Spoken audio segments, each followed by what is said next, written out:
क्या होता है जब एक मां का टूटा हुआ दिल अमीरों के अहंकार से टकराता है? मुंबई के सबसे भव्य मंदिर में गरीब सफाई कर्मचारी लक्ष्मी ने वो देखा जो उसने कभी सोचा भी नहीं था। अपनी खोई हुई बेटी, जिसे 22 साल पहले उससे छीन लिया गया था, अब एक अरबपति से शादी करने वाली थी। एक ऐसी चीख जो पूरे मंदिर में गूंज गई, यह मेरी बेटी है। लेकिन यह सिर्फ एक मां और बेटी की कहानी नहीं है। यह सत्ता, पैसे और खतरनाक रहस्यों की कहानी है। क्यों सेठी परिवार ने एक गरीब महिला की बेटी को चुराया? क्यों अरबपति रवि अपनी गोद ली हुई बहन से शादी करना चाहता है? और सबसे महत्वपूर्ण, वो जन्म प्रमाण पत्र पर क्या था जिसने अनन्या के चेहरे को पीला कर दिया और उसके होठों से एक चीख निकलवा दी? सिद्धिविनायक मंदिर की संगमरमर की फर्श पर लक्ष्मी अपने थके हुए हाथों से पोंछा लगा रही थी। मुंबई की इस भव्य इमारत में, जहां अमीर लोग अपने बच्चों की शादियां करवाते थे, वह 20 साल से सफाई करती आ रही थी। दादर की झुग्गी में रहने वाली यह 40 वर्षीय महिला आज भी अपने कड़वे अतीत को भुलाने की कोशिश कर रही थी। अचानक मंदिर के शादी वाले घंटे बजने लगे और लक्ष्मी ने अपनी आंखें पोंछीं। एक और अमीर शादी, एक और दिन जब उसे याद आता था कि उसकी जिंदगी में क्या खो गया था। लेकिन आज कुछ अलग था। लक्ष्मी के हाथ अचानक थरथराने लगे, जैसे उसके शरीर में बिजली दौड़ गई हो। अनजाने में ही उसकी नजर वेदी पर गई, जहां दुल्हन अपने मंगेतर की ओर मुस्कुरा रही थी। वो लड़की, लक्ष्मी के हाथ से पोंछा छूट गया। उसका दिल ऐसे धड़कने लगा जैसे छाती से बाहर निकल जाएगा। वेदी पर खड़ी वह युवती उस चेहरे की हूबहू प्रतिलिपि थी जिसे वह 22 साल से भूलने की कोशिश कर रही थी। जैसे ही उसकी आंखें दुल्हन के चेहरे से टकराई, लक्ष्मी को लगा जैसे धरती हिल गई हो। उस लड़की के ठुड्डी पर एक छोटा सा निशान था, बिल्कुल वैसा ही जैसा उस बच्ची के था जिसे प्रसूति गृह में उसकी बाहों से छीन लिया गया था। लक्ष्मी का दिल ढोल की तरह बज रहा था और उसके अंदर गुस्सा, उम्मीद और डर का मिश्रण उबल रहा था। वो लड़खड़ाकर एक खंभे के पास पहुंची और कांपने लगी। वह लड़की उसकी बेटी थी और वह शादी करने वाली थी, बिना यह जाने कि उसकी असली मां कौन है। लक्ष्मी अब और चुप नहीं रह सकती थी। आंसुओं से भरी आंखों के साथ वो वेदी की ओर दौड़ी और समारोह को एक दबी हुई चीख से बाधित किया। यह मेरी बेटी है। सब लोग सन्न रह गए। दुल्हन ने घबराकर पीछे मुड़कर देखा। दूल्हा, प्रसिद्ध व्यापारी रवि सेठी, शांत बना रहा। लेकिन इससे पहले कि लक्ष्मी कुछ और कह पाती, उसने दुल्हन के कान में कुछ फुसफुसाया और वो उसकी बाहों में बेहोश हो गई। हॉल में चीख पुकार मच गई और लक्ष्मी आंसुओं में डूबी हुई बुदबुदाई, तुम्हें पता था, है ना? घुटने के बल गिरते हुए लक्ष्मी ने अपने चेहरे को दोनों हाथों से ढक लिया। उसके कांपते होठों से निकले शब्द पूरे मंदिर में गूंज गए, मेरी बेटी, मेरी प्यारी बेटी। 2 सुरक्षा गार्ड उसकी ओर दौड़े, लेकिन लक्ष्मी की आंखें अभी भी उस लड़की पर टिकी थीं जिसे अब रवि अपनी बाहों में उठाकर ले जा रहा था। मैंने तुम्हें 22 साल तक ढूंढा, लक्ष्मी चिल्लाई, जबकि गार्ड उसे खींच कर ले जा रहे थे। वह तुम्हारी नहीं, मेरी बेटी है। रवि ने मुड़कर देखा। उसकी आंखों में एक ऐसी चमक थी जो लक्ष्मी को हिला गई। वो आंखें कुछ छिपा रही थीं, कोई भयानक राज जिसे वह बाहर आने से रोकना चाहता था।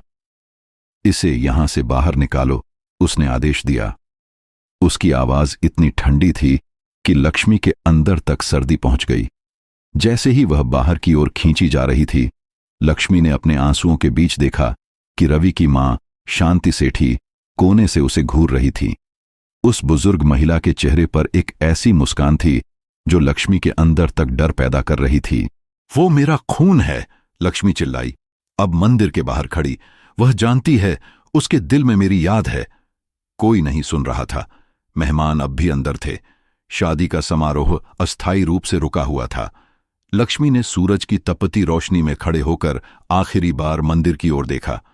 मैं वापस आऊंगी, उसने खुद से वादा किया। इस बार मैं अपनी बेटी को नहीं खोऊंगी। सुरक्षा गार्ड लक्ष्मी को मंदिर से बाहर खींच रहे थे। उसकी आंखें अभी भी आंसुओं से भरी थीं। उसका शरीर आगे बढ़ने से इनकार कर रहा था, जैसे कोई अदृश्य रस्सी उसे अपनी बेटी की ओर खींच रही हो। छोड़ो मुझे, वो चिल्लाई, लेकिन गार्ड के मजबूत हाथों ने उसे मंदिर के पीछे के गलियारे में धकेल दिया। वहां वे उसे एक छोटे से कमरे में ले गए और दरवाजा बंद कर दिया। लक्ष्मी अपने घुटनों पर गिर गई। उसका पूरा शरीर हिचकियों से हिल रहा था। 22 साल, 22 लंबे दर्दनाक साल उसने अपनी बेटी को खोजने में बिताए थे, और आज जब वह उसे मिल गई तो उसे फिर से खो दिया। गलियारे में कदमों की आहट सुनाई दी।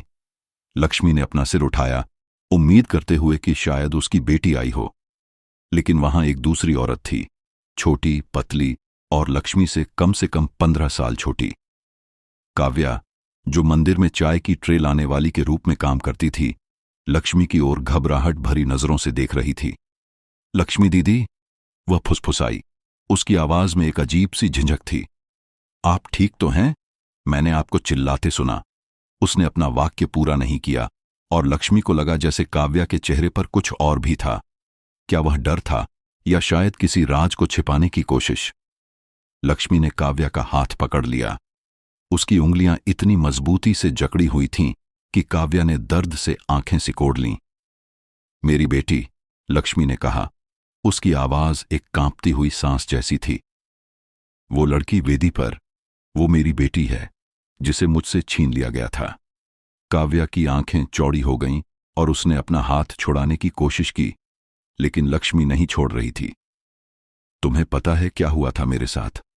लक्ष्मी ने पूछा, अपनी आंसुओं को पोंछते हुए। मुझे मजबूर किया गया।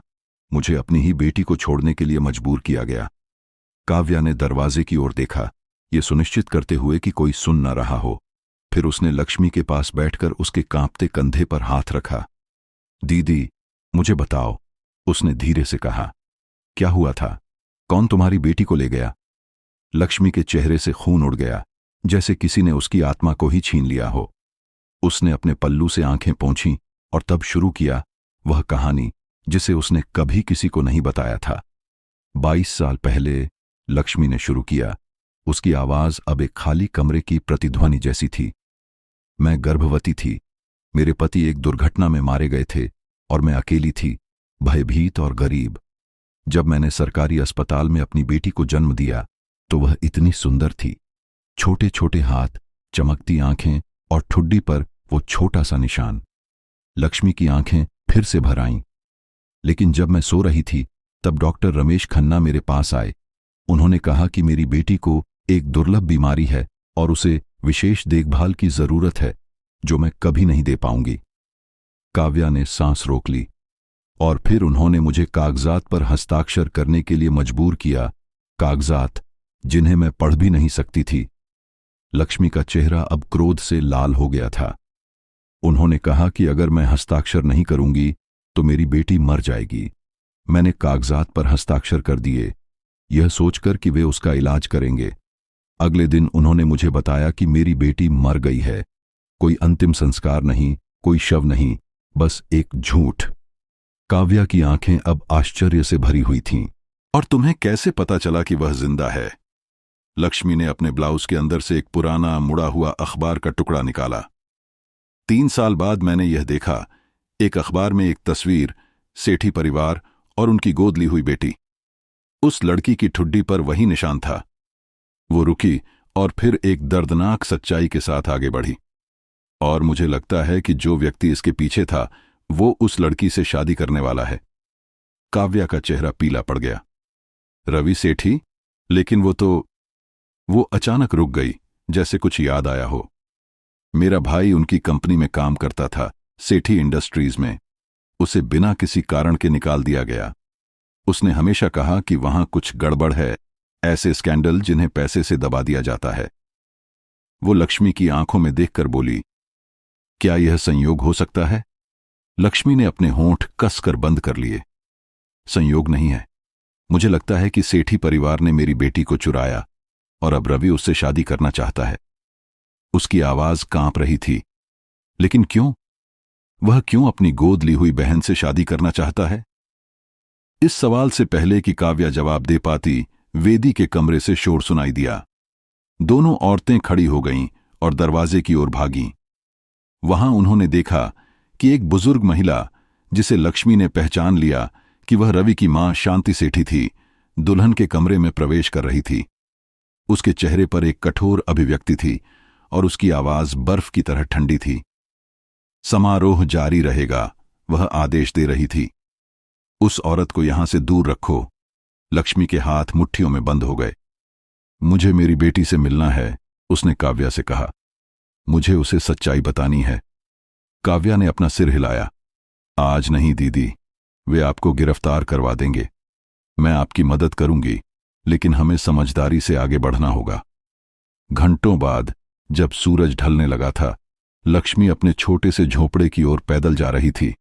सेठी परिवार ने उसे किसी भी सिद्धि विनायक मंदिर में फिर कभी प्रवेश करने से मना कर दिया था, लेकिन उसके दिमाग में एक नाम गूंज रहा था, एक नाम जिसे वह कभी नहीं भूली थी।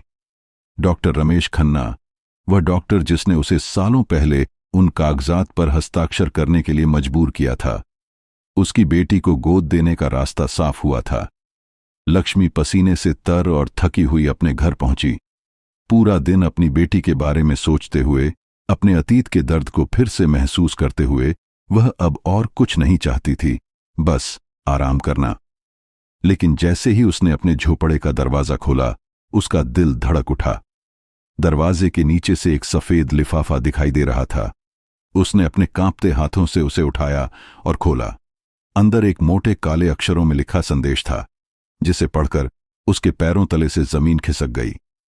तुम पूरी सच्चाई नहीं जानती हो, खोदना बंद करो वरना पछताओगी। अगली सुबह धमकी भरे पत्र के बावजूद लक्ष्मी अपने इरादे में दृढ़ थी।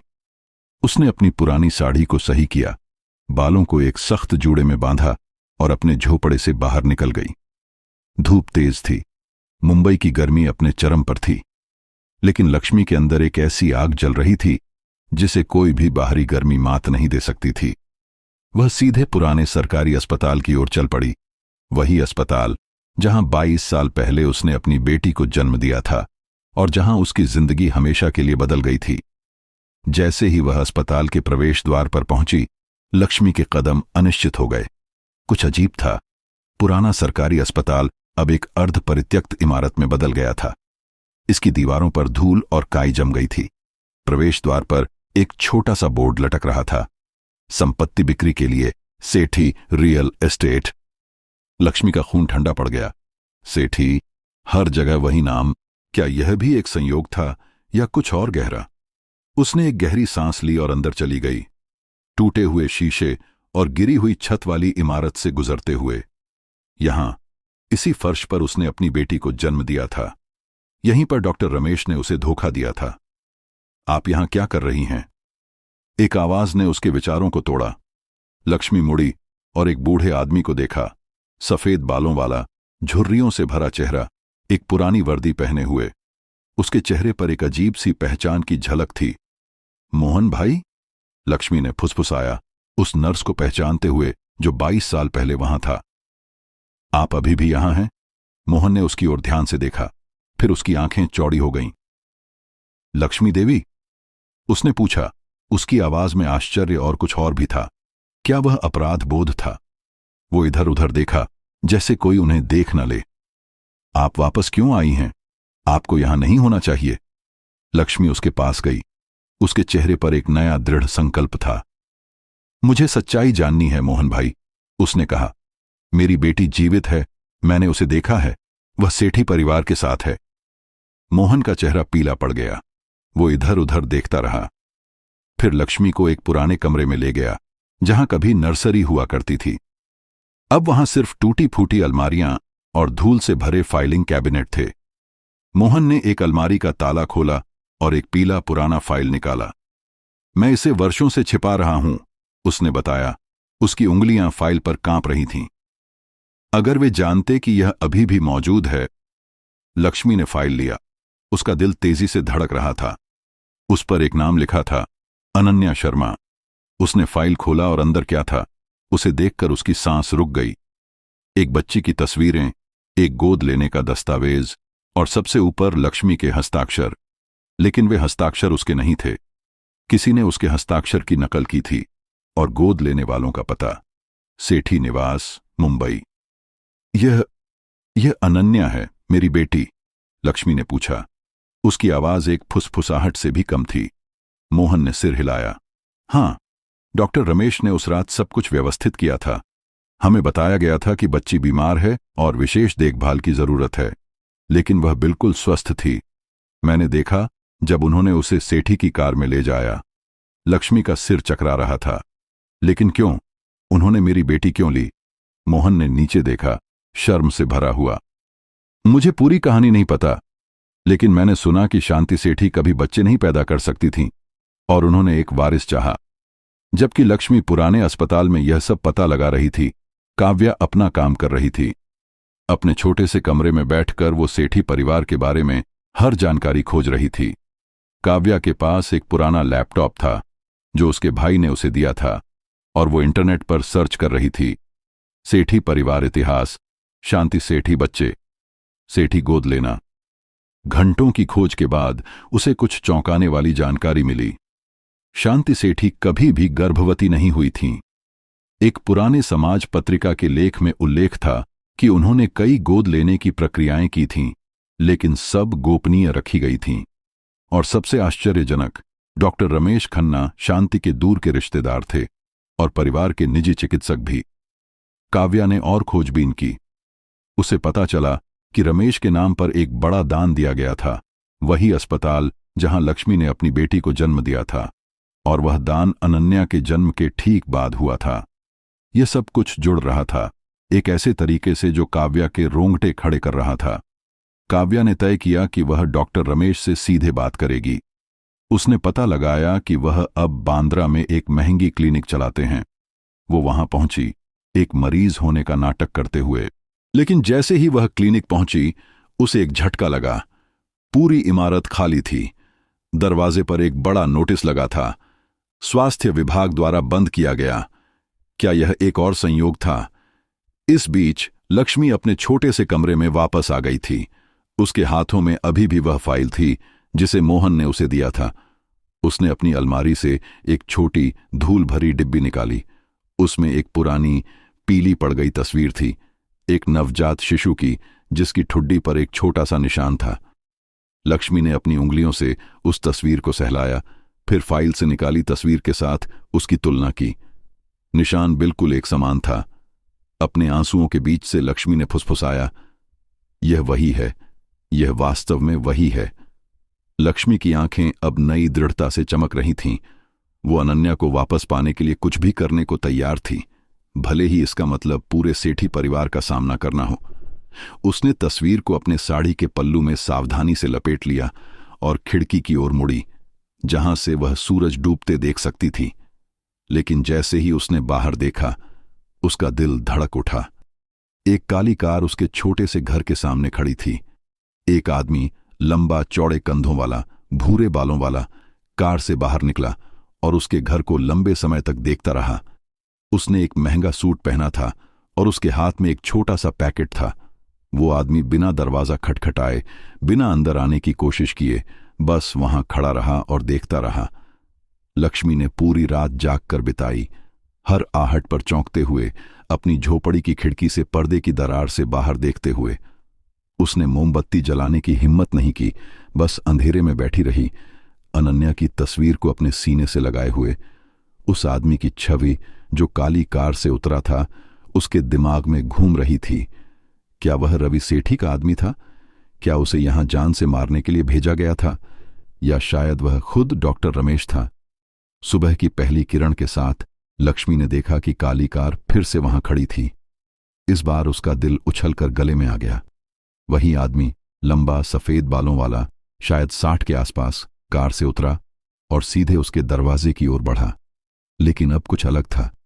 उसकी चाल में एक अजीब हिचकिचाहट थी, जैसे वह अनिश्चित हो कि उसे वहां होना चाहिए या नहीं। लक्ष्मी चुपचाप अपनी झोपड़ी के पीछे के दरवाजे की ओर बढ़ी, भागने के लिए तैयार। आदमी ने दरवाजा नहीं खटखटाया। इसके बजाय उसने एक लिफाफा दरवाजे के नीचे से फिसलाया और फिर मुड़कर अपनी कार की ओर लौट गया। लक्ष्मी ने उसे जाते देखा, फिर धीरे से दरवाजे तक चली और लिफाफे को उठाया। लिफाफा भारी था, महंगे कागज का बना हुआ, और उस पर सोने के अक्षरों में एक एस छपा था, सेठी का प्रतीक चिन्ह। लक्ष्मी ने अपनी कांपती उंगलियों से लिफाफा खोला। अंदर एक औपचारिक निमंत्रण था, हस्तलिखित और बेहद सुंदर कैलीग्राफी में। श्रीमती लक्ष्मी देवी, आपको सेठी निवास में एक सुलह दोपहर भोजन के लिए सम्मानपूर्वक आमंत्रित किया जाता है। आज दोपहर 1 बजे। अनन्या। लक्ष्मी का हृदय एक अजीब मिश्रित भावना से भर गया। आशा और भय का अद्भुत संगम। उसकी बेटी ने उसे बुलाया था। वास्तव में उसे देखना चाहती थी या यह एक जाल था? लक्ष्मी ने अपने आंसुओं को पोंछा और अपनी एकमात्र अच्छी साड़ी, हरे रंग की, जिसे वह केवल त्योहारों पर पहनती थी, को अलमारी से निकाला। आज वह अपनी बेटी से मिलने जा रही थी। काव्या 2 घंटे बाद पहुंची, हाँफती हुई और परेशान। जब लक्ष्मी ने उसे निमंत्रण दिखाया तो उसकी आंखें चौड़ी हो गईं।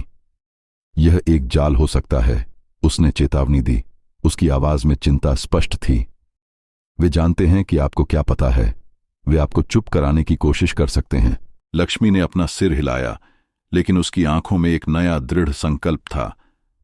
मुझे जाना है काव्या, यह मेरी बेटी है। अगर वह मुझसे मिलना चाहती है तो मैं नहीं मना कर सकती। उसने काव्या के हाथ को थामा। लेकिन अगर मैं 2 घंटे के अंदर वापस नहीं आती तो पुलिस को बुलाना। काव्या के मना करने के बावजूद लक्ष्मी तैयार हो गई। उसने अपने बाल संवारे, बिंदी लगाई और अपना एकमात्र जोड़ा कांच की चूड़ियां पहन ली। फिर वह निकल पड़ी। उसका हृदय इतनी तेजी से धड़क रहा था कि वह अपने कानों में इसकी आवाज सुन सकती थी। सेठी निवास मुंबई के सबसे अमीर इलाकों में से एक में था, जुहू। लक्ष्मी ने ऑटो रिक्शा लिया। अपनी जीवन भर की बचत से 1 दिन के लिए खर्च करने का फैसला किया। जैसे ही वो विशाल लोहे के द्वारों के सामने पहुंची, उसने दम साध लिया। यह एक महल जैसा था, सफेद संगमरमर, हरी भरी लॉन और सुरक्षा गार्डों से घिरा हुआ। उसने अपना नाम और निमंत्रण दिखाया और आश्चर्यजनक रूप से उसे अंदर जाने दिया गया। अंदर हॉल इतना विशाल था कि लक्ष्मी की पूरी झोपड़ी इसमें कई बार फिट हो सकती थी।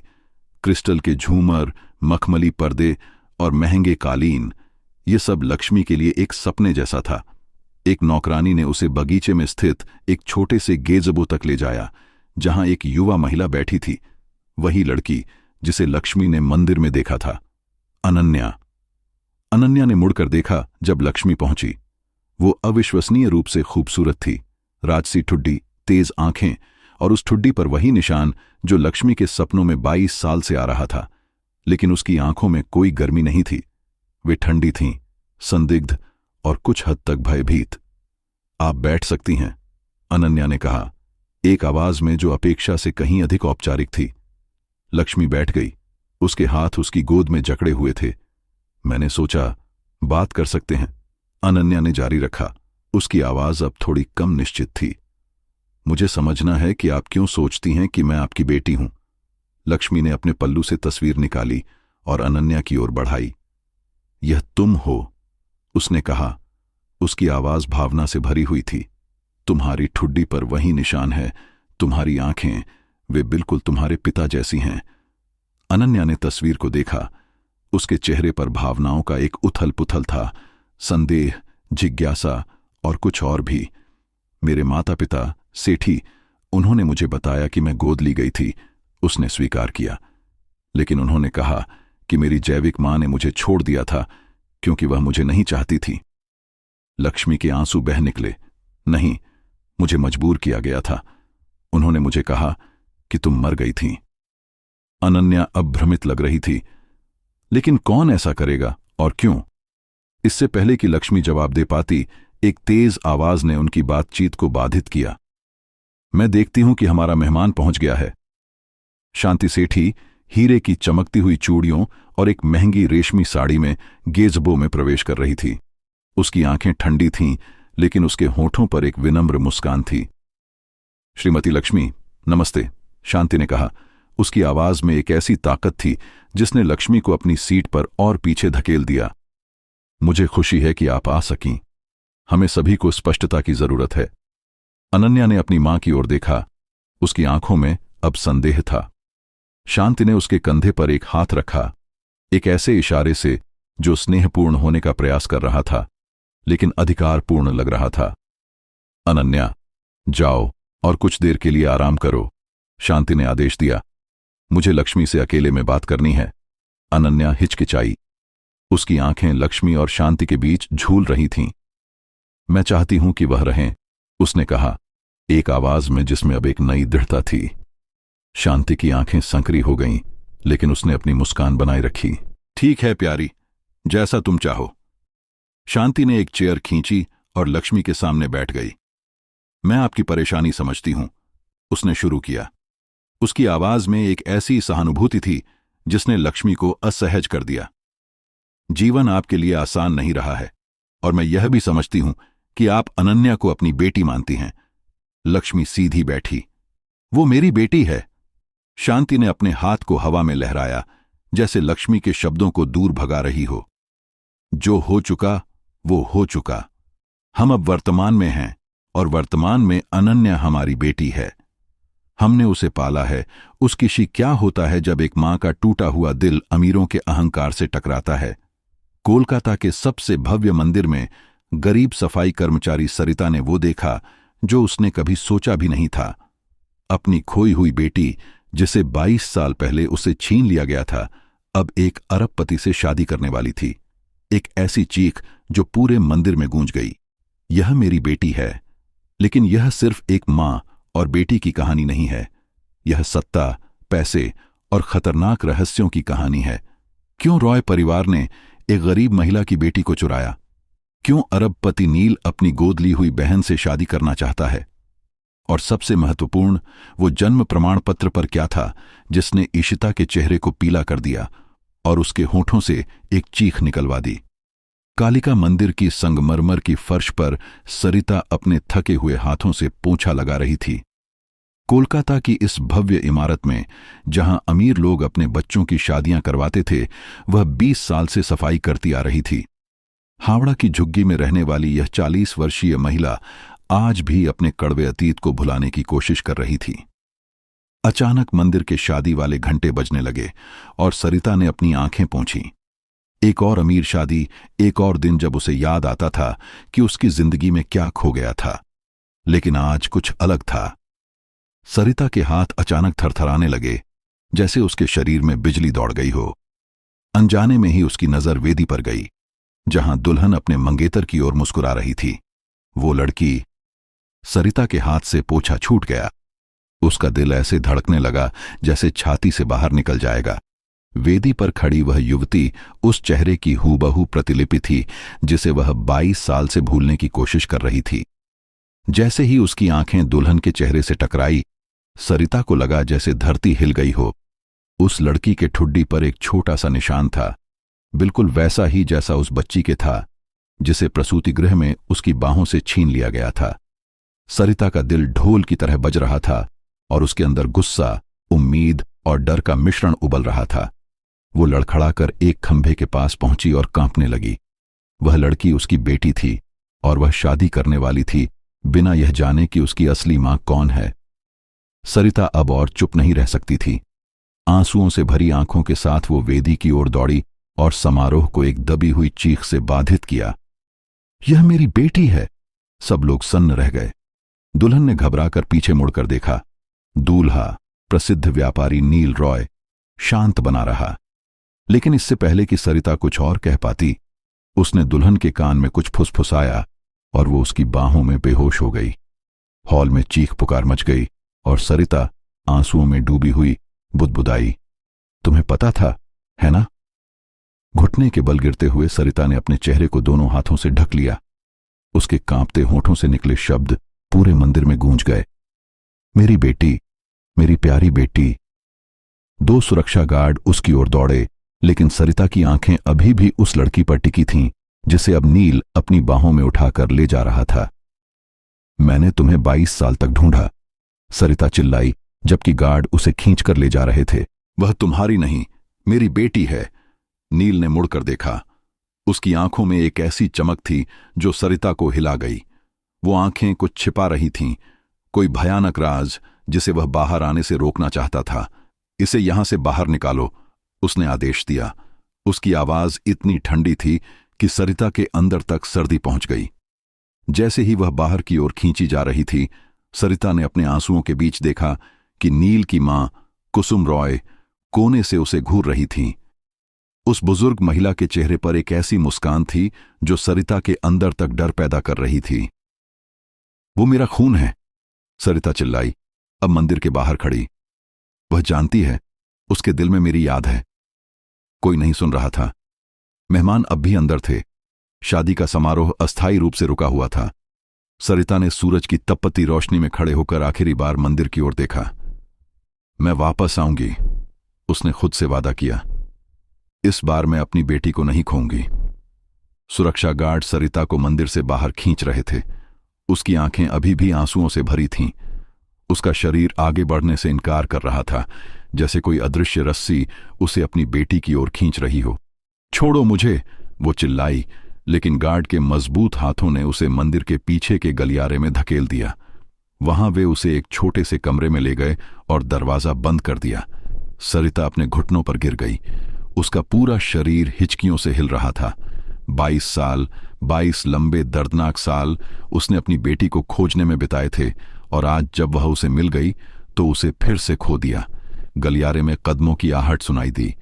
सरिता ने अपना सिर उठाया, उम्मीद करते हुए कि शायद उसकी बेटी आई हो, लेकिन वहां एक दूसरी औरत थी, छोटी, पतली और सरिता से कम 15 साल छोटी।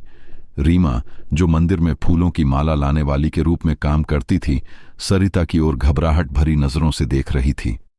सरिता दीदी, वह फुसफुसाई। उसकी आवाज में एक अजीब सी झिझक थी। आप ठीक तो हैं? मैंने आपको चिल्लाते सुना।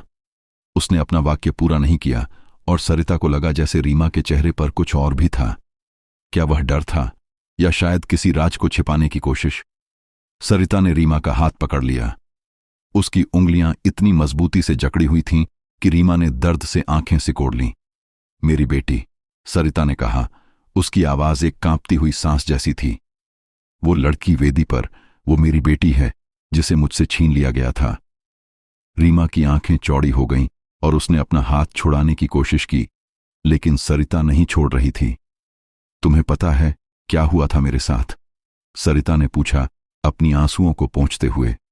मुझे मजबूर किया गया, मुझे अपनी ही बेटी को छोड़ने के लिए मजबूर किया गया। रीमा ने दरवाजे की ओर देखा, ये सुनिश्चित करते हुए कि कोई सुन न रहा हो। फिर उसने सरिता के पास बैठकर उसके कांपते कंधे पर हाथ रखा। दीदी, मुझे बताओ, उसने धीरे से कहा। क्या हुआ था? कौन तुम्हारी बेटी को ले गया? सरिता के चेहरे से खून उड़ गया, जैसे किसी ने उसकी आत्मा को ही छीन लिया हो।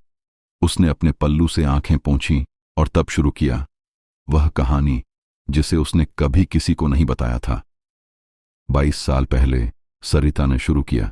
उसकी आवाज अब एक खाली कमरे की प्रतिध्वनि जैसी थी। मैं गर्भवती थी। मेरे पति एक दुर्घटना में मारे गए थे और मैं अकेली थी, भयभीत और गरीब।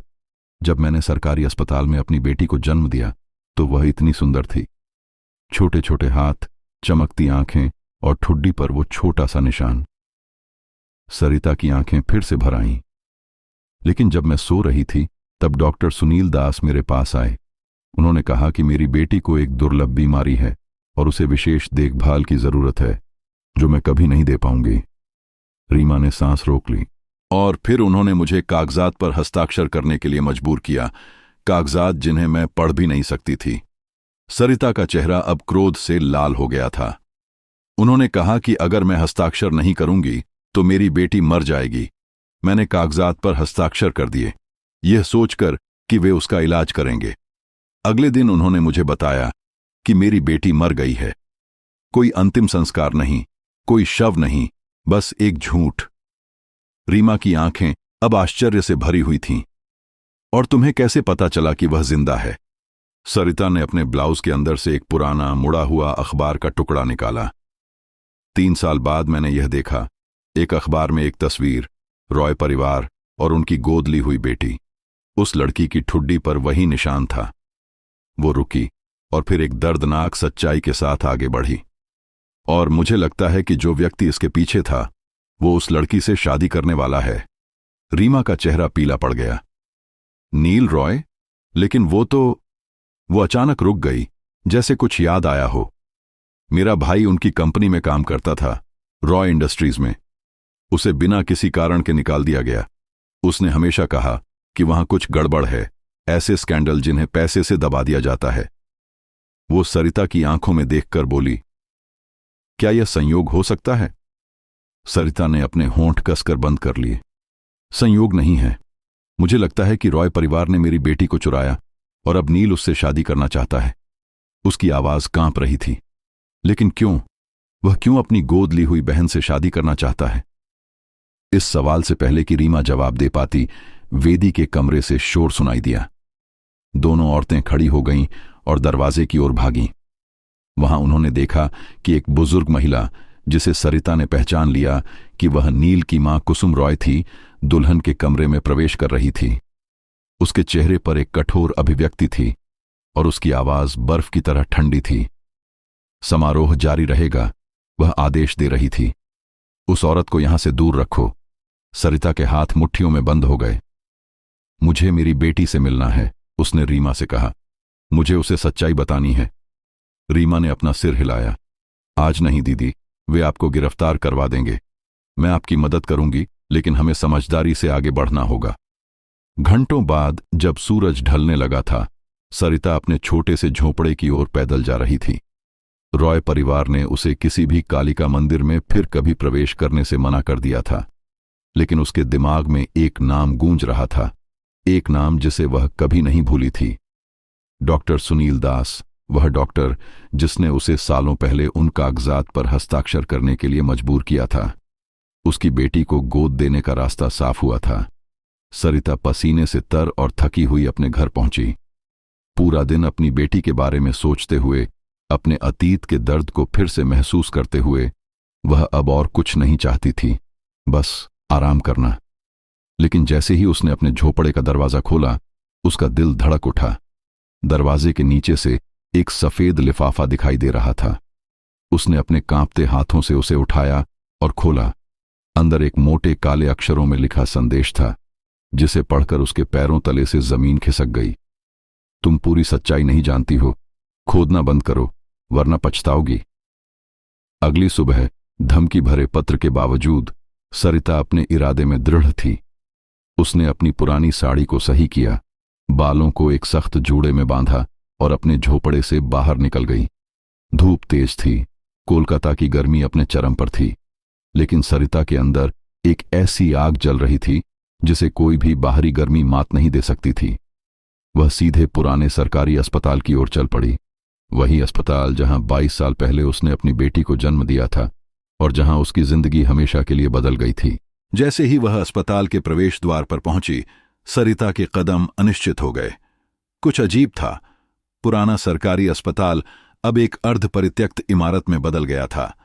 इसकी दीवारों पर धूल और खाई जम गई थी।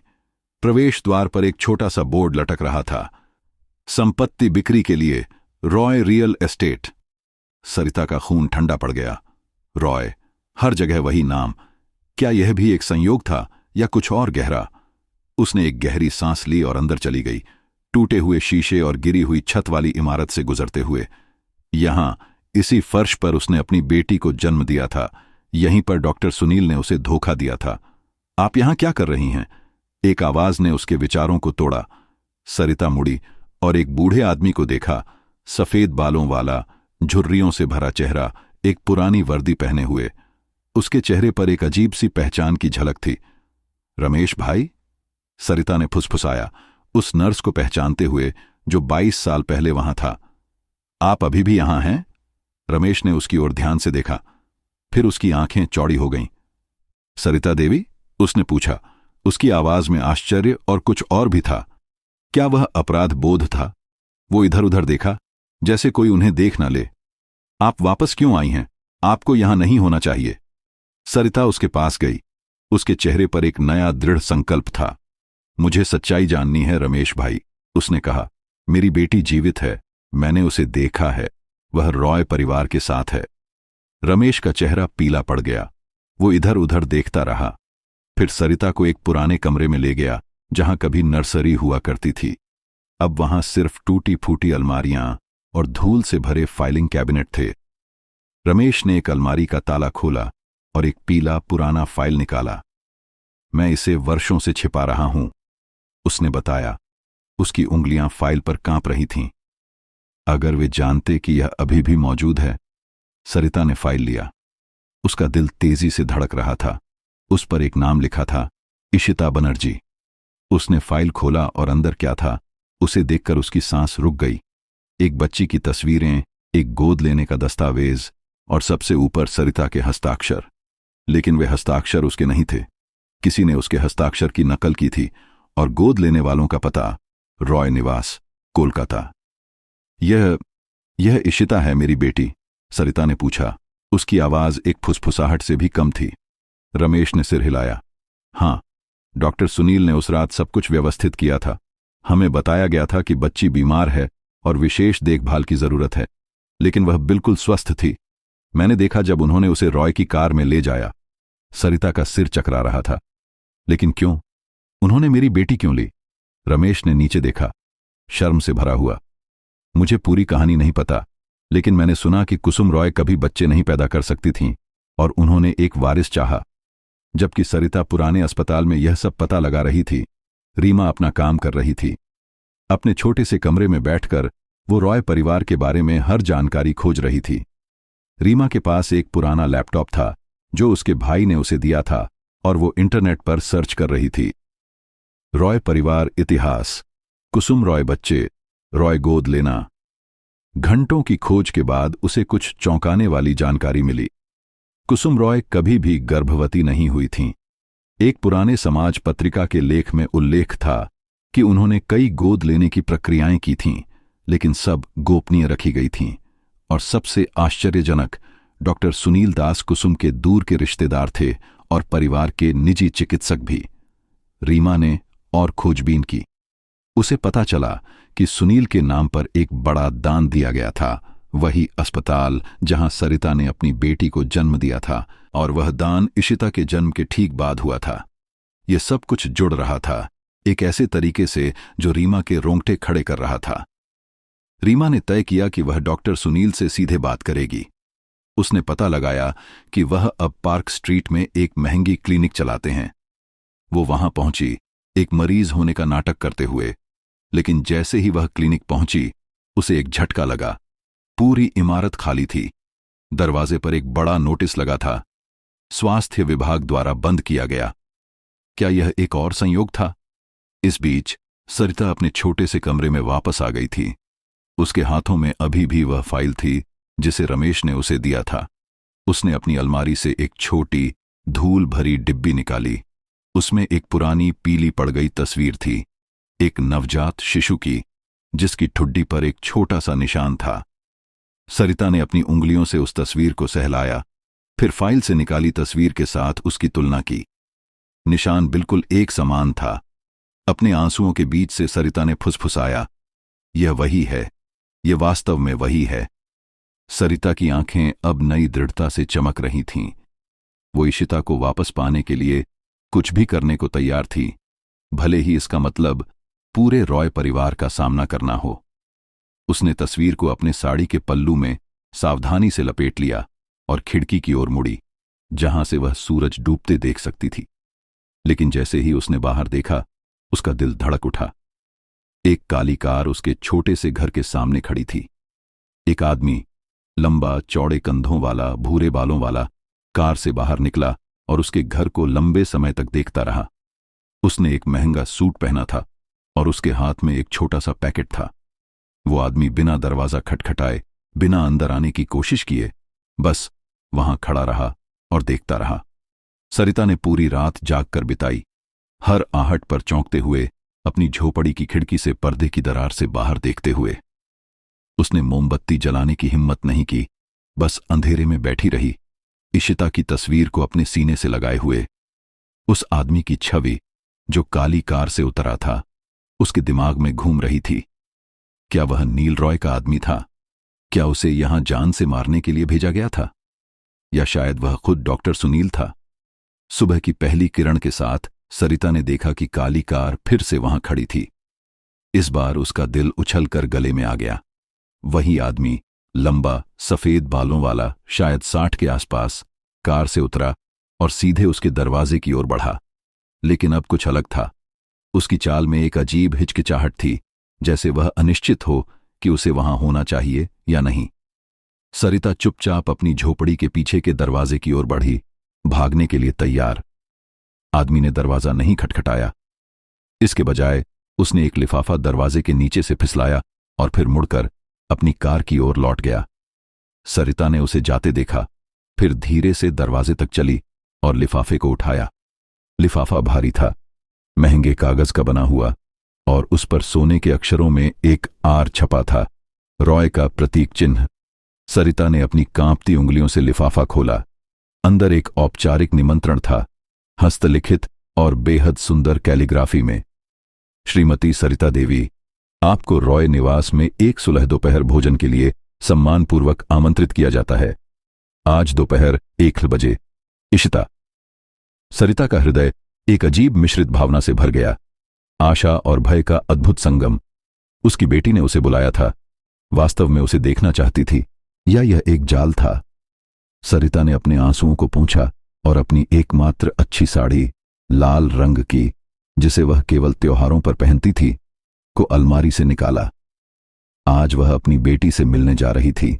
रीमा 2 घंटे बाद पहुंची, हांफती हुई और परेशान। जब सरिता ने उसे निमंत्रण दिखाया तो उसकी आंखें चौड़ी हो गईं। यह एक जाल हो सकता है, उसने चेतावनी दी। उसकी आवाज में चिंता स्पष्ट थी। वे जानते हैं कि आपको क्या पता है। वे आपको चुप कराने की कोशिश कर सकते हैं। सरिता ने अपना सिर हिलाया, लेकिन उसकी आंखों में एक नया दृढ़ संकल्प था। मुझे जाना है रीमा, ये मेरी बेटी है। अगर वह मुझसे मिलना चाहती है तो मैं नहीं मना कर सकती। उसने रीमा के हाथ को थामा। लेकिन अगर मैं 2 घंटे के अंदर वापस नहीं आती तो पुलिस को बुलाना। रीमा के मना करने के बावजूद सरिता तैयार हो गई। उसने अपने बाल संवारे, बिंदी लगाई और अपना एकमात्र जोड़ा कांच की चूड़ियां पहन ली। फिर वह निकल पड़ी। उसका हृदय इतनी तेजी से धड़क रहा था कि वह अपने कानों में इसकी आवाज सुन सकती थी। रॉय निवास कोलकाता के सबसे अमीर इलाकों में से एक में था, अलीपुर। सरिता ने ऑटो रिक्शा लिया। अपनी जीवन भर की बचत से एक दिन के लिए खर्च करने का फैसला किया। जैसे ही वो विशाल लोहे के द्वारों के सामने पहुंची, उसने दम साध लिया। यह एक महल जैसा था, सफेद, संगमरमर, हरी भरी लॉन और सुरक्षा गार्डों से घिरा हुआ। उसने अपना नाम और निमंत्रण दिखाया और आश्चर्यजनक रूप से उसे अंदर जाने दिया गया। अंदर हॉल इतना विशाल था कि सरिता की पूरी झोपड़ी इसमें कई बार फिट हो सकती थी। क्रिस्टल के झूमर, मखमली पर्दे और महंगे कालीन, यह सब सरिता के लिए एक सपने जैसा था। एक नौकरानी ने उसे बगीचे में स्थित एक छोटे से गेजब्बो तक ले जाया, जहां एक युवा महिला बैठी थी, वही लड़की जिसे सरिता ने मंदिर में देखा था। इशिता। इशिता ने मुड़कर देखा जब सरिता पहुंची। वो अविश्वसनीय रूप से खूबसूरत थी। राजसी ठुड्डी, तेज आंखें और उस ठुड्डी पर वही निशान जो सरिता के सपनों में 22 साल से आ रहा था। लेकिन उसकी आंखों में कोई गर्मी नहीं थी। वे ठंडी थीं, संदिग्ध और कुछ हद तक भयभीत। आप बैठ सकती हैं, इशिता ने कहा, एक आवाज में जो अपेक्षा से कहीं अधिक औपचारिक थी। सरिता बैठ गई। उसके हाथ उसकी गोद में जकड़े हुए थे। मैंने सोचा बात कर सकते हैं, इशिता ने जारी रखा। उसकी आवाज अब थोड़ी कम निश्चित थी। मुझे समझना है कि आप क्यों सोचती हैं कि मैं आपकी बेटी हूं। सरिता ने अपने पल्लू से तस्वीर निकाली और इशिता की ओर बढ़ाई। यह तुम हो, उसने कहा। उसकी आवाज भावना से भरी हुई थी। तुम्हारी ठुड्डी पर वही निशान है। तुम्हारी आंखें, वे बिल्कुल तुम्हारे पिता जैसी हैं। इशिता ने तस्वीर को देखा। उसके चेहरे पर भावनाओं का एक उथल पुथल था, संदेह, जिज्ञासा और कुछ और भी। मेरे माता पिता रॉय, उन्होंने मुझे बताया कि मैं गोद ली गई थी। उसने स्वीकार किया। लेकिन उन्होंने कहा कि मेरी जैविक मां ने मुझे छोड़ दिया था क्योंकि वह मुझे नहीं चाहती थी। सरिता के आंसू बह निकले। नहीं, मुझे मजबूर किया गया था। उन्होंने मुझे कहा कि तुम मर गई थी। इशिता अब भ्रमित लग रही थी। लेकिन कौन ऐसा करेगा और क्यों? इससे पहले कि सरिता जवाब दे पाती, एक तेज आवाज ने उनकी बातचीत को बाधित किया। मैं देखती हूं कि हमारा मेहमान पहुंच गया है। कुसुम रॉय हीरे की चमकती हुई चूड़ियों और एक महंगी रेशमी साड़ी में गेजब्बो में प्रवेश कर रही थी। उसकी आंखें ठंडी थीं, लेकिन उसके होठों पर एक विनम्र मुस्कान थी। श्रीमती सरिता, नमस्ते, कुसुम ने कहा। उसकी आवाज में एक ऐसी ताकत थी जिसने सरिता को अपनी सीट पर और पीछे धकेल दिया। मुझे खुशी है कि आप आ सकीं। हमें सभी को स्पष्टता की जरूरत है। इशिता ने अपनी मां की ओर देखा। उसकी आंखों में अब संदेह था। कुसुम ने उसके कंधे पर एक हाथ रखा, एक ऐसे इशारे से जो स्नेहपूर्ण होने का प्रयास कर रहा था, लेकिन अधिकारपूर्ण लग रहा था। इशिता, जाओ और कुछ देर के लिए आराम करो, कुसुम ने आदेश दिया। मुझे सरिता से अकेले में बात करनी है। इशिता हिचकिचाई। उसकी आंखें सरिता और कुसुम के बीच झूल रही थीं। मैं चाहती हूं कि वह रहें, उसने कहा, एक आवाज में जिसमें अब एक नई दृढ़ता थी। कुसुम की आंखें संकरी हो गईं, लेकिन उसने अपनी मुस्कान बनाए रखी। ठीक है प्यारी, जैसा तुम चाहो। कुसुम ने एक चेयर खींची और सरिता के सामने बैठ गई। मैं आपकी परेशानी समझती हूं, उसने शुरू किया। उसकी आवाज में एक ऐसी सहानुभूति थी जिसने सरिता को असहज कर दिया। जीवन आपके लिए आसान नहीं रहा है और मैं यह भी समझती हूं कि आप इशिता को अपनी बेटी मानती हैं। सरिता सीधी बैठी। वो मेरी बेटी है। कुसुम ने अपने हाथ को हवा में लहराया, जैसे सरिता के शब्दों को दूर भगा रही हो। जो हो चुका वो हो चुका। हम अब वर्तमान में हैं और वर्तमान में इशिता हमारी बेटी है। हमने उसे पाला है, उसकी शिक्षा का ख्याल रखा है, उसे सब कुछ दिया है। फिर एक क्या होता है जब एक मां का टूटा हुआ दिल अमीरों के अहंकार से टकराता है। चेन्नई के सबसे भव्य मंदिर में गरीब सफाई कर्मचारी पार्वती ने वो देखा जो उसने कभी सोचा भी नहीं था। अपनी खोई हुई बेटी, जिसे 22 साल पहले उससे छीन लिया गया था, अब एक अरबपति से शादी करने वाली थी। एक ऐसी चीख जो पूरे मंदिर में गूंज गई। यह मेरी बेटी है। लेकिन यह सिर्फ एक मां और बेटी की कहानी नहीं है। यह सत्ता, पैसे और खतरनाक रहस्यों की कहानी है। क्यों नायर परिवार ने एक गरीब महिला की बेटी को चुराया? क्यों अरबपति अर्जुन अपनी गोद ली हुई बहन से शादी करना चाहता है? और सबसे महत्वपूर्ण, वो जन्म प्रमाण पत्र पर क्या था जिसने नंदिनी के चेहरे को पीला कर दिया और उसके होठों से एक चीख निकलवा दी? कपालीश्वर मंदिर की संगमरमर की फर्श पर पार्वती अपने थके हुए हाथों से पोछा लगा रही थी। चेन्नई की इस भव्य इमारत में, जहां अमीर लोग अपने बच्चों की शादियां करवाते थे, वह 20 साल से सफाई करती आ रही थी। मायलापुर की झुग्गी में रहने वाली यह 40 वर्षीय महिला आज भी अपने कड़वे अतीत को भुलाने की कोशिश कर रही थी। अचानक मंदिर के शादी वाले घंटे बजने लगे और पार्वती ने अपनी आंखें पोंछी। एक और अमीर शादी, एक और दिन जब उसे याद आता था कि उसकी जिंदगी में क्या खो गया था। लेकिन आज कुछ अलग था। पार्वती के हाथ अचानक थरथराने लगे, जैसे उसके शरीर में बिजली दौड़ गई हो। अनजाने में ही उसकी नजर वेदी पर गई, जहां दुल्हन अपने मंगेतर की ओर मुस्कुरा रही थी। वो लड़की, पार्वती के हाथ से पोछा छूट गया। उसका दिल ऐसे धड़कने लगा जैसे छाती से बाहर निकल जाएगा। वेदी पर खड़ी वह युवती उस चेहरे की हूबहू प्रतिलिपि थी जिसे वह 22 साल से भूलने की कोशिश कर रही थी। जैसे ही उसकी आंखें दुल्हन के चेहरे से टकराई, पार्वती को लगा जैसे धरती हिल गई हो। उस लड़की के ठुड्डी पर एक छोटा सा निशान था, बिल्कुल वैसा ही जैसा उस बच्ची के था जिसे प्रसूति गृह में उसकी बाहों से छीन लिया गया था।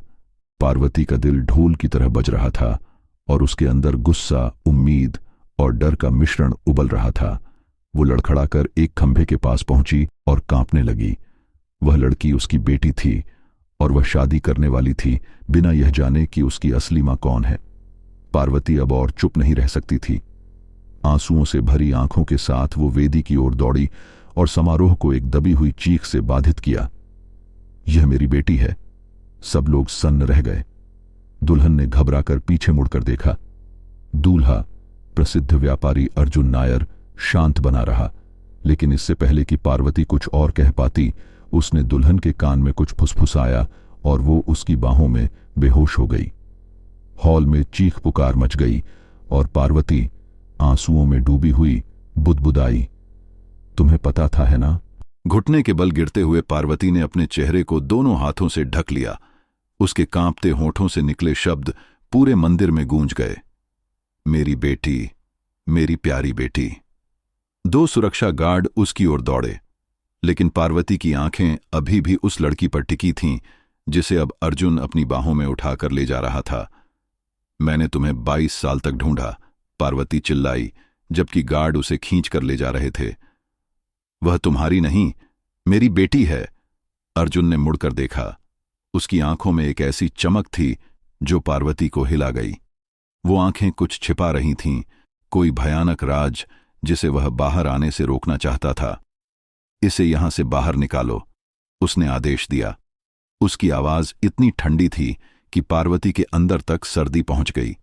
जैसे ही वह बाहर की ओर खींची जा रही थी, पार्वती ने अपने आंसुओं के बीच देखा कि अर्जुन की मां लक्ष्मी नायर कोने से उसे घूर रही थी। उस बुजुर्ग महिला के चेहरे पर एक ऐसी मुस्कान थी जो पार्वती के अंदर तक डर पैदा कर रही थी। वो मेरा खून है, पार्वती चिल्लाई, अब मंदिर के बाहर खड़ी। वह जानती है, उसके दिल में मेरी याद है। कोई नहीं सुन रहा था। मेहमान अब भी अंदर थे। शादी का समारोह अस्थायी रूप से रुका हुआ था।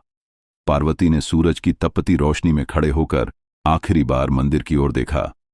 मैं वापस आऊंगी, उसने खुद से वादा किया। इस बार मैं अपनी बेटी को नहीं खोऊंगी। सुरक्षा गार्ड पार्वती को मंदिर से बाहर खींच रहे थे। उसकी आंखें अभी भी आंसुओं से भरी थीं। उसका शरीर आगे बढ़ने से इनकार कर रहा था, जैसे कोई अदृश्य रस्सी उसे अपनी बेटी की ओर खींच रही हो। छोड़ो मुझे, वो चिल्लाई, लेकिन गार्ड के मजबूत हाथों ने उसे मंदिर के पीछे के गलियारे में धकेल दिया। वहां वे उसे एक छोटे से कमरे में ले गए और दरवाजा बंद कर दिया। पार्वती अपने घुटनों पर गिर गई। उसका पूरा शरीर हिचकियों से हिल रहा था। 22 साल, 22 लंबे दर्दनाक साल उसने अपनी बेटी को खोजने में बिताए थे, और आज जब वह उसे मिल गई तो उसे फिर से खो दिया। गलियारे में कदमों की आहट सुनाई दी।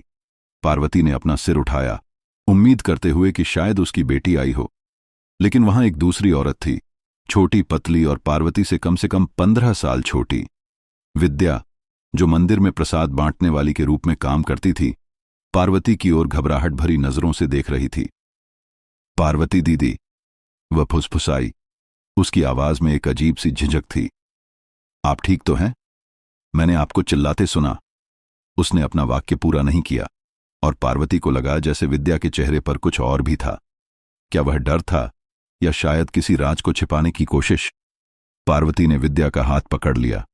उसकी उंगलियां इतनी मजबूती से जकड़ी हुई थीं कि विद्या ने दर्द से आंखें सिकोड़ लीं। मेरी बेटी, पार्वती ने कहा। उसकी आवाज एक कांपती हुई सांस जैसी थी। वो लड़की वेदी पर, वो मेरी बेटी है जिसे मुझसे छीन लिया गया था। विद्या की आंखें चौड़ी हो गईं और उसने अपना हाथ छुड़ाने की कोशिश की, लेकिन पार्वती नहीं छोड़ रही थी। तुम्हें पता है क्या हुआ था मेरे साथ? पार्वती ने पूछा, अपनी आंसुओं को पोंछते हुए। मुझे मजबूर किया गया, मुझे अपनी ही बेटी को छोड़ने के लिए मजबूर किया गया। विद्या ने दरवाजे की ओर देखा, यह सुनिश्चित करते हुए कि कोई सुन न रहा हो।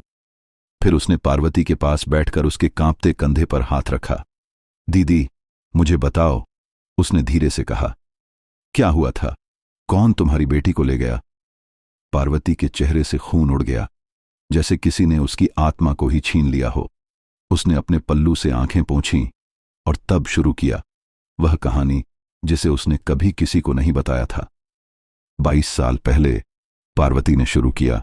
उसकी आवाज अब एक खाली कमरे की प्रतिध्वनि जैसी थी। मैं गर्भवती थी।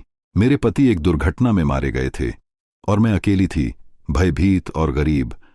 जब मैंने सरकारी अस्पताल में अपनी बेटी को जन्म दिया तो वह इतनी सुंदर थी।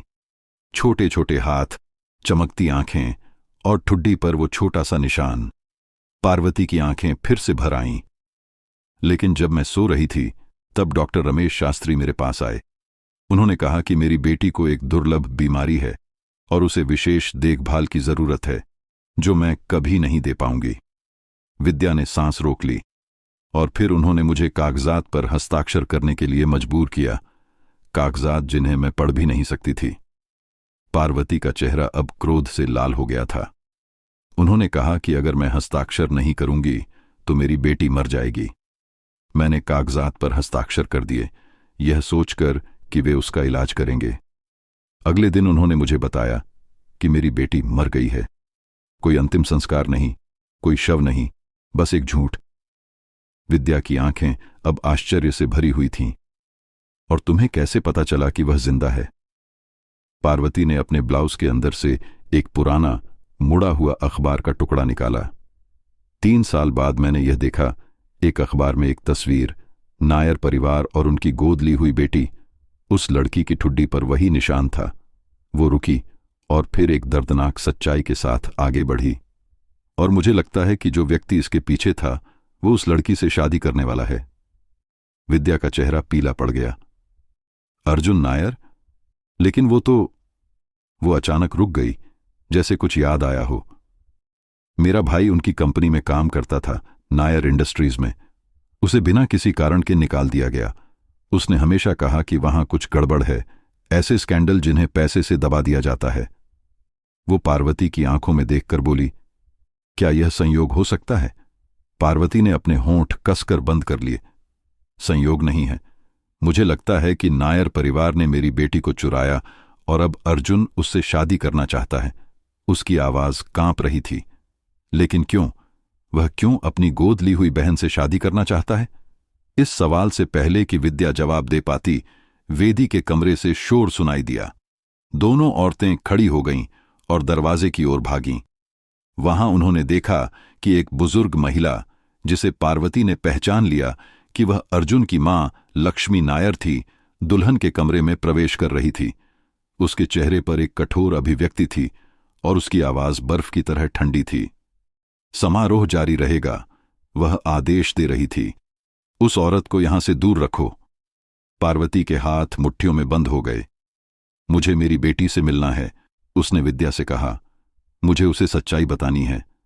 विद्या ने अपना सिर हिलाया। आज नहीं दीदी, वे आपको गिरफ्तार करवा देंगे।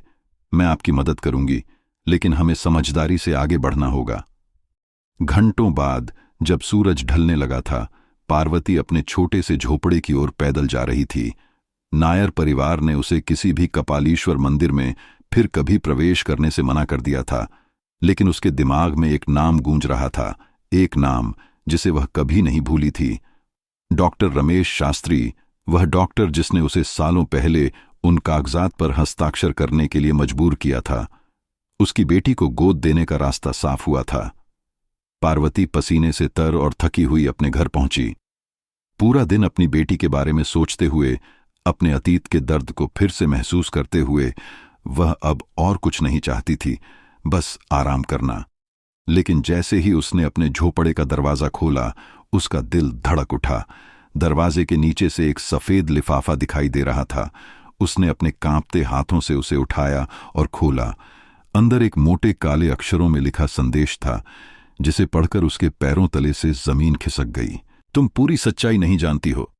खोदना बंद करो, वरना पछताओगी। अगली सुबह धमकी भरे पत्र के बावजूद पार्वती अपने इरादे में दृढ़ थी। उसने अपनी पुरानी साड़ी को सही किया, बालों को एक सख्त जूड़े में बांधा और अपने झोपड़े से बाहर निकल गई। धूप तेज थी, चेन्नई की गर्मी अपने चरम पर थी, लेकिन पार्वती के अंदर एक ऐसी आग जल रही थी जिसे कोई भी बाहरी गर्मी मात नहीं दे सकती थी। वह सीधे पुराने सरकारी अस्पताल की ओर चल पड़ी, वही अस्पताल जहां 22 साल पहले उसने अपनी बेटी को जन्म दिया था और जहां उसकी जिंदगी हमेशा के लिए बदल गई थी। जैसे ही वह अस्पताल के प्रवेश द्वार पर पहुंची, पार्वती के कदम अनिश्चित हो गए। कुछ अजीब था। पुराना सरकारी अस्पताल अब एक अर्ध परित्यक्त इमारत में बदल गया था। इसकी दीवारों पर धूल और काई जम गई थी। प्रवेश द्वार पर एक छोटा सा बोर्ड लटक रहा था, संपत्ति बिक्री के लिए, नायर रियल एस्टेट। पार्वती का खून ठंडा पड़ गया। नायर, हर जगह वही नाम। क्या यह भी एक संयोग था या कुछ और गहरा? उसने एक गहरी सांस ली और अंदर चली गई, टूटे हुए शीशे और गिरी हुई छत वाली इमारत से गुजरते हुए। यहां इसी फर्श पर उसने अपनी बेटी को जन्म दिया था। यहीं पर डॉक्टर रमेश ने उसे धोखा दिया था। आप यहां क्या कर रही हैं? एक आवाज ने उसके विचारों को तोड़ा। पार्वती मुड़ी और एक बूढ़े आदमी को देखा। सफेद बालों वाला, झुर्रियों से भरा चेहरा, एक पुरानी वर्दी पहने हुए। उसके चेहरे पर एक अजीब सी पहचान की झलक थी। कन्नन अन्ना, पार्वती ने फुसफुसाया, उस नर्स को पहचानते हुए जो 22 साल पहले वहां था। आप अभी भी यहां हैं? कन्नन ने उसकी ओर ध्यान से देखा, फिर उसकी आंखें चौड़ी हो गईं। पार्वती देवी, उसने पूछा। उसकी आवाज में आश्चर्य और कुछ और भी था। क्या वह अपराध बोध था? वो इधर उधर देखा, जैसे कोई उन्हें देख न ले। आप वापस क्यों आई हैं? आपको यहां नहीं होना चाहिए। पार्वती उसके पास गई। उसके चेहरे पर एक नया दृढ़ संकल्प था। मुझे सच्चाई जाननी है कन्नन अन्ना, उसने कहा। मेरी बेटी जीवित है, मैंने उसे देखा है। वह नायर परिवार के साथ है। कन्नन का चेहरा पीला पड़ गया। वो इधर उधर देखता रहा, फिर पार्वती को एक पुराने कमरे में ले गया जहां कभी नर्सरी हुआ करती थी।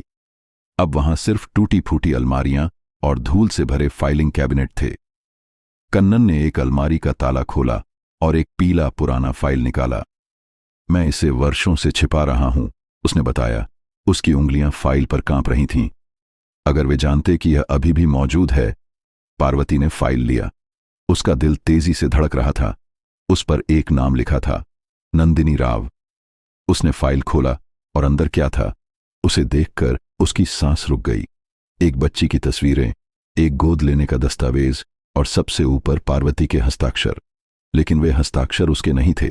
किसी ने उसके हस्ताक्षर की नकल की थी और गोद लेने वालों का पता, नायर निवास, चेन्नई। यह नंदिनी है, मेरी बेटी? पार्वती ने पूछा।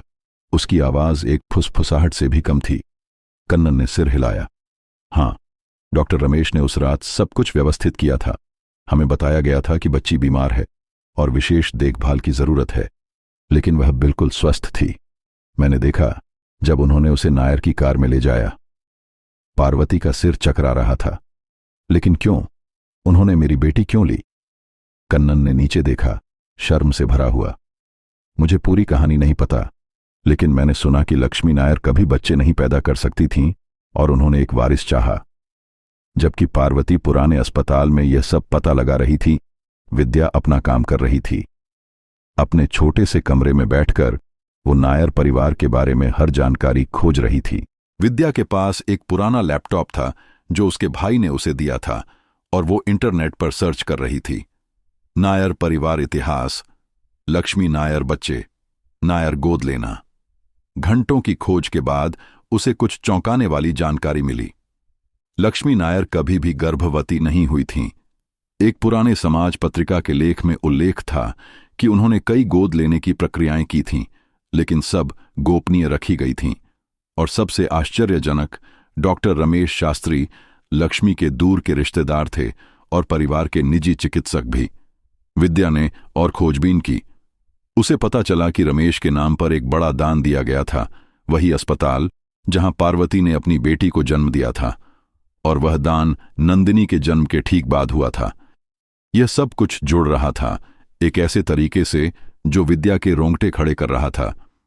विद्या ने तय किया कि वह डॉक्टर रमेश से सीधे बात करेगी। उसने पता लगाया कि वह अब अडयार में एक महंगी क्लिनिक चलाते हैं। वो वहां पहुंची एक मरीज होने का नाटक करते हुए, लेकिन जैसे ही वह क्लिनिक पहुंची उसे एक झटका लगा। पूरी इमारत खाली थी। दरवाजे पर एक बड़ा नोटिस लगा था, स्वास्थ्य विभाग द्वारा बंद किया गया। क्या यह एक और संयोग था? इस बीच पार्वती अपने छोटे से कमरे में वापस आ गई थी। उसके हाथों में अभी भी वह फाइल थी जिसे कन्नन ने उसे दिया था। उसने अपनी अलमारी से एक छोटी धूल भरी डिब्बी निकाली। उसमें एक पुरानी पीली पड़ गई तस्वीर थी, एक नवजात शिशु की, जिसकी ठुड्डी पर एक छोटा सा निशान था। पार्वती ने अपनी उंगलियों से उस तस्वीर को सहलाया, फिर फाइल से निकाली तस्वीर के साथ उसकी तुलना की। निशान बिल्कुल एक समान था। अपने आंसुओं के बीच से पार्वती ने फुसफुसाया, यह वही है, यह वास्तव में वही है। पार्वती की आंखें अब नई दृढ़ता से चमक रही थीं। वो नंदिनी को वापस पाने के लिए कुछ भी करने को तैयार थी, भले ही इसका मतलब पूरे नायर परिवार का सामना करना हो। उसने तस्वीर को अपने साड़ी के पल्लू में सावधानी से लपेट लिया और खिड़की की ओर मुड़ी, जहां से वह सूरज डूबते देख सकती थी। लेकिन जैसे ही उसने बाहर देखा, उसका दिल धड़क उठा। एक काली कार उसके छोटे से घर के सामने खड़ी थी। एक आदमी, लंबा चौड़े कंधों वाला, भूरे बालों वाला, कार से बाहर निकला और उसके घर को लंबे समय तक देखता रहा।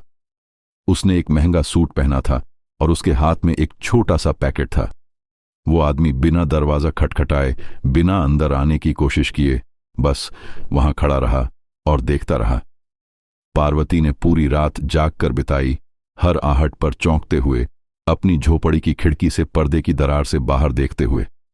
उसने मोमबत्ती जलाने की हिम्मत नहीं की, बस अंधेरे में बैठी रही, नंदिनी की तस्वीर को अपने सीने से लगाए हुए। उस आदमी की छवि जो काली कार से उतरा था उसके दिमाग में घूम रही थी। क्या वह अर्जुन नायर का आदमी था? क्या उसे यहां जान से मारने के लिए भेजा गया था? या शायद वह खुद डॉक्टर रमेश था? सुबह की पहली किरण के साथ पार्वती ने देखा कि काली कार फिर से वहां खड़ी थी। इस बार उसका दिल उछलकर गले में आ गया। वही आदमी, लंबा सफेद बालों वाला, शायद 60 के आसपास, कार से उतरा और सीधे उसके दरवाजे की ओर बढ़ा। लेकिन अब कुछ अलग था। उसकी चाल में एक अजीब हिचकिचाहट थी, जैसे वह अनिश्चित हो कि उसे वहां होना चाहिए या नहीं। पार्वती चुपचाप अपनी झोपड़ी के पीछे के दरवाजे की ओर बढ़ी, भागने के लिए तैयार। आदमी ने दरवाजा नहीं खटखटाया, इसके बजाय उसने एक लिफाफा दरवाजे के नीचे से फिसलाया और फिर मुड़कर अपनी कार की ओर लौट गया। पार्वती ने उसे जाते देखा, फिर धीरे से दरवाजे तक चली और लिफाफे को उठाया। लिफाफा भारी था, महंगे कागज का बना हुआ, और उस पर सोने के अक्षरों में एक एन छपा था, नायर का प्रतीक चिन्ह। पार्वती ने अपनी कांपती उंगलियों से लिफाफा खोला। अंदर एक औपचारिक निमंत्रण था, हस्तलिखित और बेहद सुंदर कैलीग्राफी में।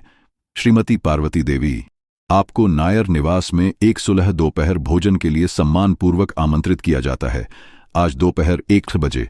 नंदिनी। पार्वती का हृदय एक अजीब मिश्रित भावना से भर गया, आशा और भय का अद्भुत संगम। उसकी बेटी ने उसे बुलाया था, वास्तव में उसे देखना चाहती थी, या यह एक जाल था? पार्वती ने अपने आंसुओं को पोंछा और अपनी एकमात्र अच्छी साड़ी, नीले रंग की, जिसे वह केवल त्योहारों पर पहनती थी, को अलमारी से निकाला। आज वह अपनी बेटी से मिलने जा रही थी। विद्या 2 घंटे बाद पहुंची, हांफती हुई और परेशान। जब पार्वती ने उसे निमंत्रण दिखाया तो उसकी आंखें चौड़ी हो गईं। यह एक जाल हो सकता है, उसने चेतावनी दी। उसकी आवाज में चिंता स्पष्ट थी। वे जानते हैं कि आपको क्या पता है, वे आपको चुप कराने की कोशिश कर सकते हैं। पार्वती ने अपना सिर हिलाया, लेकिन उसकी आंखों में एक नया दृढ़ संकल्प था।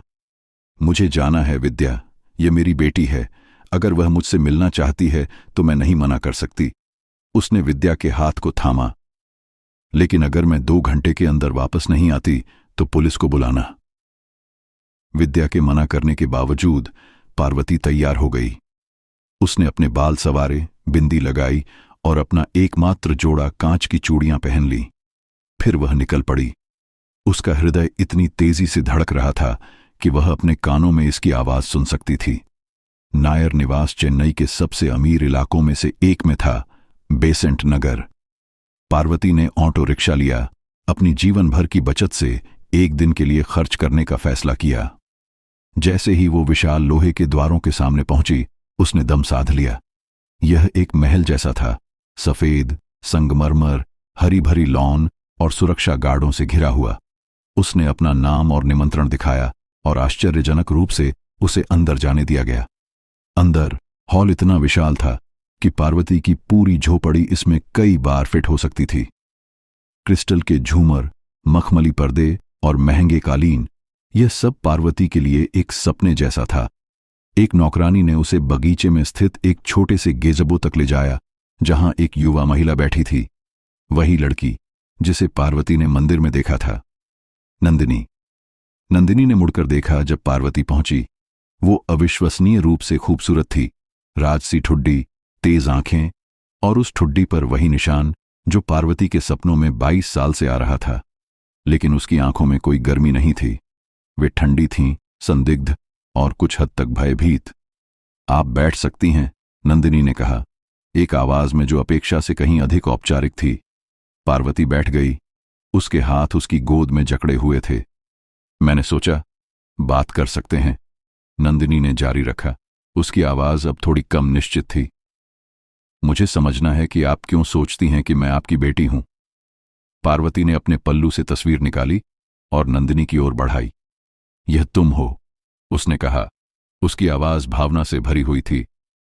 तुम्हारी ठुड्डी पर वही निशान है, तुम्हारी आंखें, वे बिल्कुल तुम्हारे पिता जैसी हैं। नंदिनी ने तस्वीर को देखा।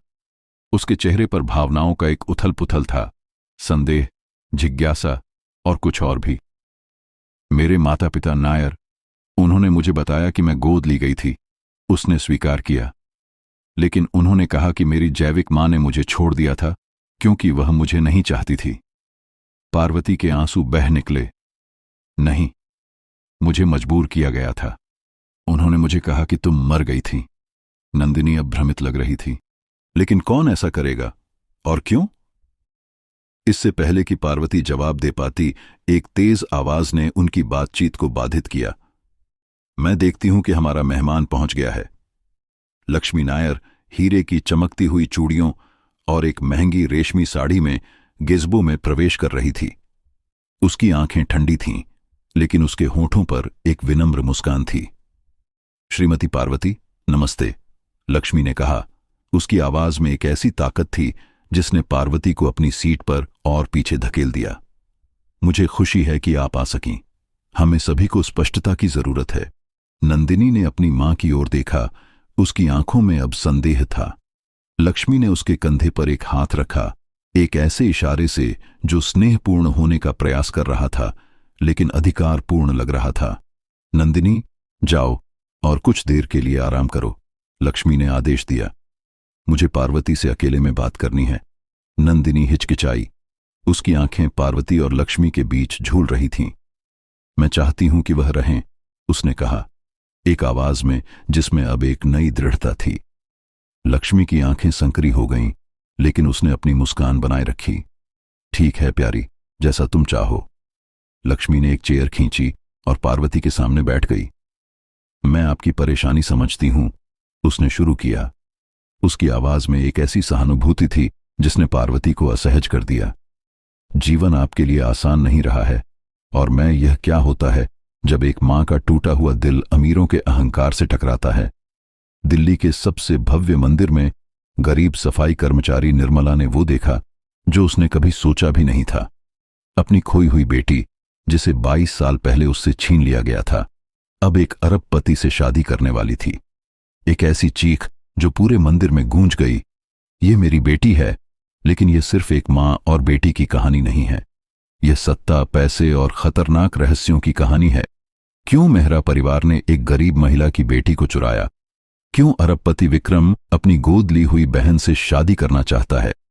और सबसे महत्वपूर्ण, वो जन्म प्रमाण पत्र पर क्या था जिसने काव्या के चेहरे को पीला कर दिया और उसके होठों से एक चीख निकलवा दी? हनुमान मंदिर की संगमरमर की फर्श पर निर्मला अपने थके हुए हाथों से पोछा लगा रही थी। दिल्ली की इस भव्य इमारत में जहां अमीर लोग अपने बच्चों की शादियां करवाते थे, वह 20 साल से सफाई करती आ रही थी। नजफगढ़ की झुग्गी में रहने वाली यह 40 वर्षीय महिला आज भी अपने कड़वे अतीत को भुलाने की कोशिश कर रही थी। अचानक मंदिर के शादी वाले घंटे बजने लगे और निर्मला ने अपनी आंखें पोंछी। एक और अमीर शादी, एक और दिन जब उसे याद आता था कि उसकी जिंदगी में क्या खो गया था। लेकिन आज कुछ अलग था। निर्मला के हाथ अचानक थरथराने लगे, जैसे उसके शरीर में बिजली दौड़ गई हो। अनजाने में ही उसकी नजर वेदी पर गई, जहां दुल्हन अपने मंगेतर की ओर मुस्कुरा रही थी। वो लड़की। निर्मला के हाथ से पोछा छूट गया। उसका दिल ऐसे धड़कने लगा जैसे छाती से बाहर निकल जाएगा। वेदी पर खड़ी वह युवती उस चेहरे की हूबहू प्रतिलिपि थी जिसे वह 22 साल से भूलने की कोशिश कर रही थी। जैसे ही उसकी आंखें दुल्हन के चेहरे से टकराई, निर्मला को लगा जैसे धरती हिल गई हो। उस लड़की के ठुड्डी पर एक छोटा सा निशान था, बिल्कुल वैसा ही जैसा उस बच्ची के था जिसे प्रसूति गृह में उसकी बाहों से छीन लिया गया था। निर्मला का दिल ढोल की तरह बज रहा था और उसके अंदर गुस्सा, उम्मीद और डर का मिश्रण उबल रहा था। वो लड़खड़ाकर एक खंभे के पास पहुंची और कांपने लगी। वह लड़की उसकी बेटी थी और वह शादी करने वाली थी बिना यह जाने कि उसकी असली मां कौन है। निर्मला अब और चुप नहीं रह सकती थी। आंसुओं से भरी आंखों के साथ वो वेदी की ओर दौड़ी और समारोह को एक दबी हुई चीख से बाधित किया। यह मेरी बेटी है। सब लोग सन्न रह गए। दुल्हन ने घबराकर पीछे मुड़कर देखा। दूल्हा प्रसिद्ध व्यापारी विक्रम मेहरा शांत बना रहा, लेकिन इससे पहले कि निर्मला कुछ और कह पाती, उसने दुल्हन के कान में कुछ फुसफुसाया और वो उसकी बाहों में बेहोश हो गई। हॉल में चीख पुकार मच गई और निर्मला आंसुओं में डूबी हुई बुदबुदाई, तुम्हें पता था, है ना? घुटने के बल गिरते हुए निर्मला ने अपने चेहरे को दोनों हाथों से ढक लिया। उसके कांपते होठों से निकले शब्द पूरे मंदिर में गूंज गए, मेरी बेटी, मेरी प्यारी बेटी। दो सुरक्षा गार्ड उसकी ओर दौड़े, लेकिन निर्मला की आंखें अभी भी उस लड़की पर टिकी थीं, जिसे अब विक्रम अपनी बाहों में उठाकर ले जा रहा था। मैंने तुम्हें 22 साल तक ढूंढा, निर्मला चिल्लाई, जबकि गार्ड उसे खींच कर ले जा रहे थे। वह तुम्हारी नहीं, मेरी बेटी है। विक्रम ने मुड़कर देखा। उसकी आंखों में एक ऐसी चमक थी जो निर्मला को हिला गई। वो आंखें कुछ छिपा रही थीं, कोई भयानक राज जिसे वह बाहर आने से रोकना चाहता था। इसे यहां से बाहर निकालो, उसने आदेश दिया। उसकी आवाज इतनी ठंडी थी कि निर्मला के अंदर तक सर्दी पहुंच गई।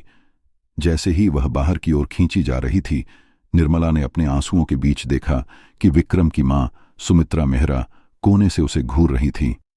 उस बुजुर्ग महिला के चेहरे पर एक ऐसी मुस्कान थी जो निर्मला के अंदर तक डर पैदा कर रही थी। वो मेरा खून है, निर्मला चिल्लाई, अब मंदिर के बाहर खड़ी। वह जानती है, उसके दिल में मेरी याद है। कोई नहीं सुन रहा था। मेहमान अब भी अंदर थे। शादी का समारोह अस्थायी रूप से रुका हुआ था। निर्मला ने सूरज की तपती रोशनी में खड़े होकर आखिरी बार मंदिर की ओर देखा। मैं वापस आऊंगी, उसने खुद से वादा किया। इस बार मैं अपनी बेटी को नहीं खोऊंगी। सुरक्षा गार्ड निर्मला को मंदिर से बाहर खींच रहे थे। उसकी आंखें अभी भी आंसुओं से भरी थीं।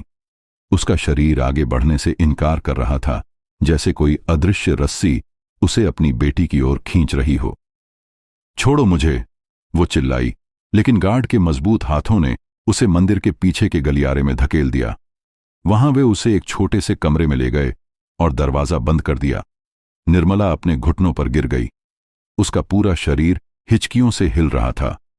22 लंबे दर्दनाक साल उसने अपनी बेटी को खोजने में बिताए थे, और आज जब वह उसे मिल गई तो उसे फिर से खो दिया।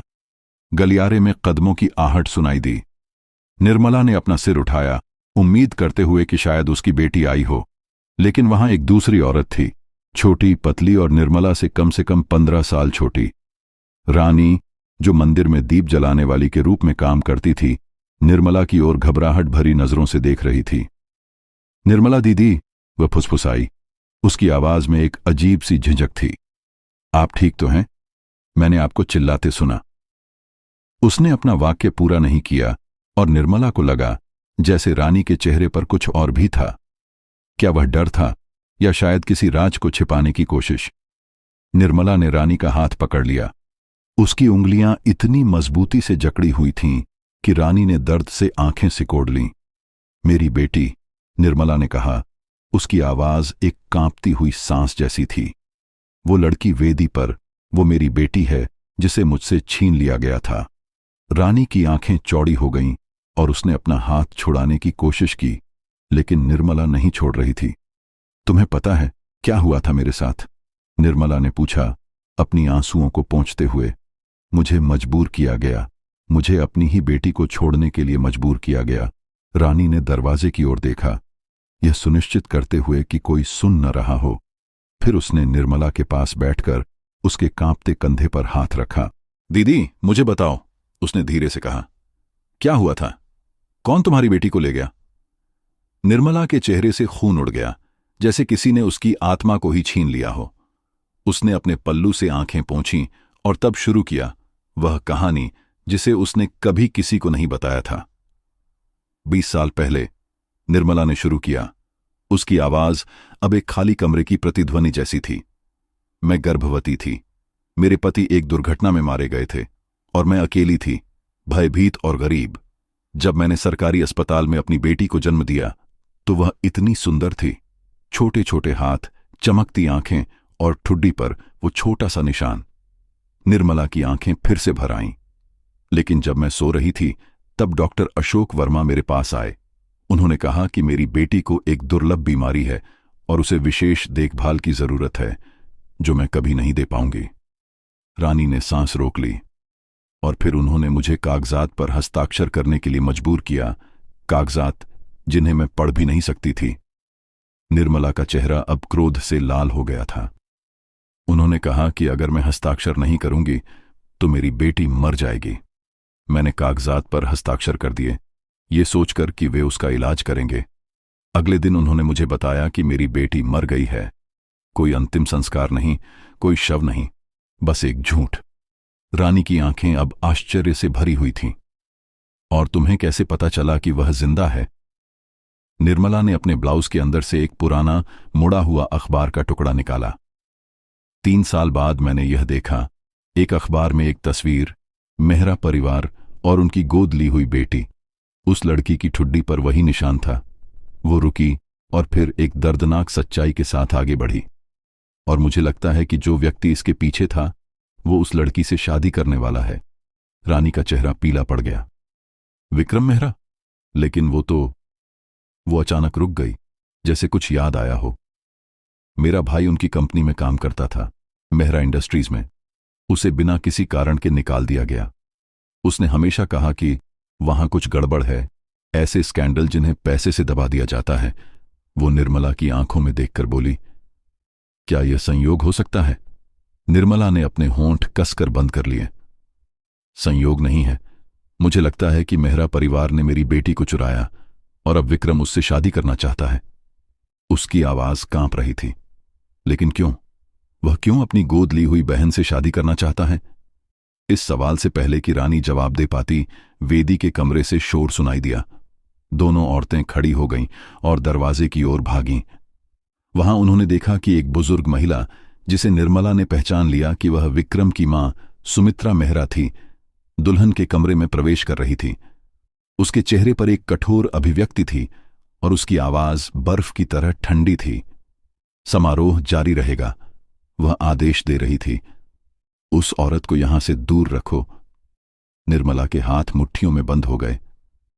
मुझे मेरी बेटी से मिलना है, उसने रानी से कहा। मुझे उसे सच्चाई बतानी है। रानी ने अपना सिर हिलाया। आज नहीं दीदी, वे आपको गिरफ्तार करवा देंगे। मैं आपकी मदद करूंगी, लेकिन हमें समझदारी से आगे बढ़ना होगा। घंटों बाद जब सूरज ढलने लगा था, निर्मला अपने छोटे से झोपड़े की ओर पैदल जा रही थी। मेहरा परिवार ने उसे किसी भी हनुमान मंदिर में फिर कभी प्रवेश करने से मना कर दिया था, लेकिन उसके दिमाग में एक नाम गूंज रहा था, एक नाम जिसे वह कभी नहीं भूली थी।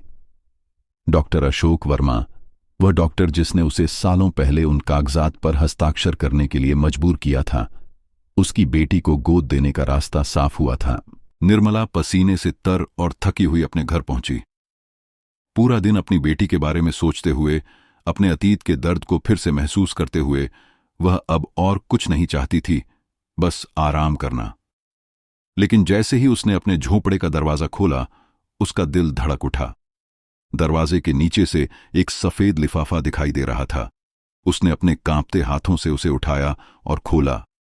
अंदर एक मोटे काले अक्षरों में लिखा संदेश था, जिसे पढ़कर उसके पैरों तले से जमीन खिसक गई। तुम पूरी सच्चाई नहीं जानती हो, खोदना बंद करो वरना पछताओगी। अगली सुबह धमकी भरे पत्र के बावजूद निर्मला अपने इरादे में दृढ़ थी।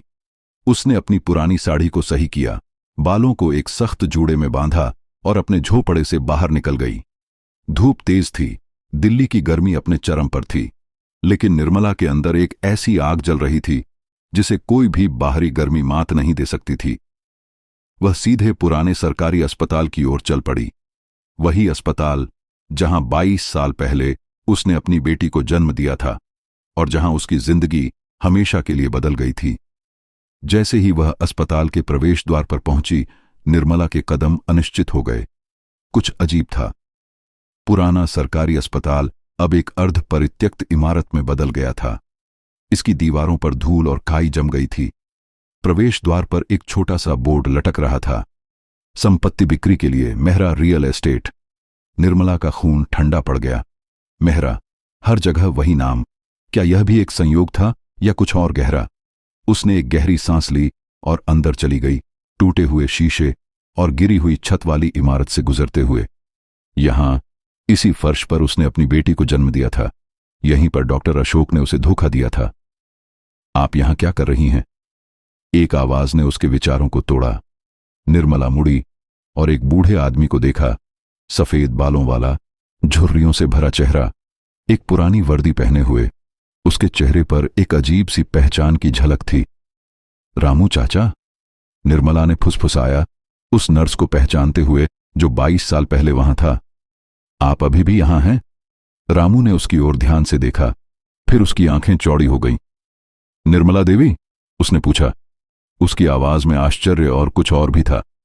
क्या वह अपराध बोध था? वो इधर उधर देखा, जैसे कोई उन्हें देख न ले।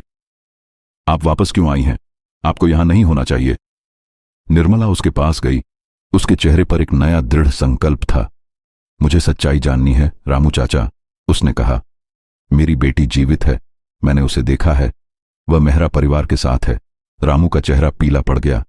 वो इधर उधर देखता रहा, फिर निर्मला को एक पुराने कमरे में ले गया जहां कभी नर्सरी हुआ करती थी। अब वहां सिर्फ टूटी फूटी अलमारियां और धूल से भरे फाइलिंग कैबिनेट थे। रामू ने एक अलमारी का ताला खोला और एक पीला पुराना फाइल निकाला। मैं इसे वर्षों से छिपा रहा हूं, उसने बताया। उसकी उंगलियां फाइल पर कांप रही थीं। अगर वे जानते कि यह अभी भी मौजूद है। निर्मला ने फाइल लिया। उसका दिल तेजी से धड़क रहा था। उस पर एक नाम लिखा था, काव्या शर्मा।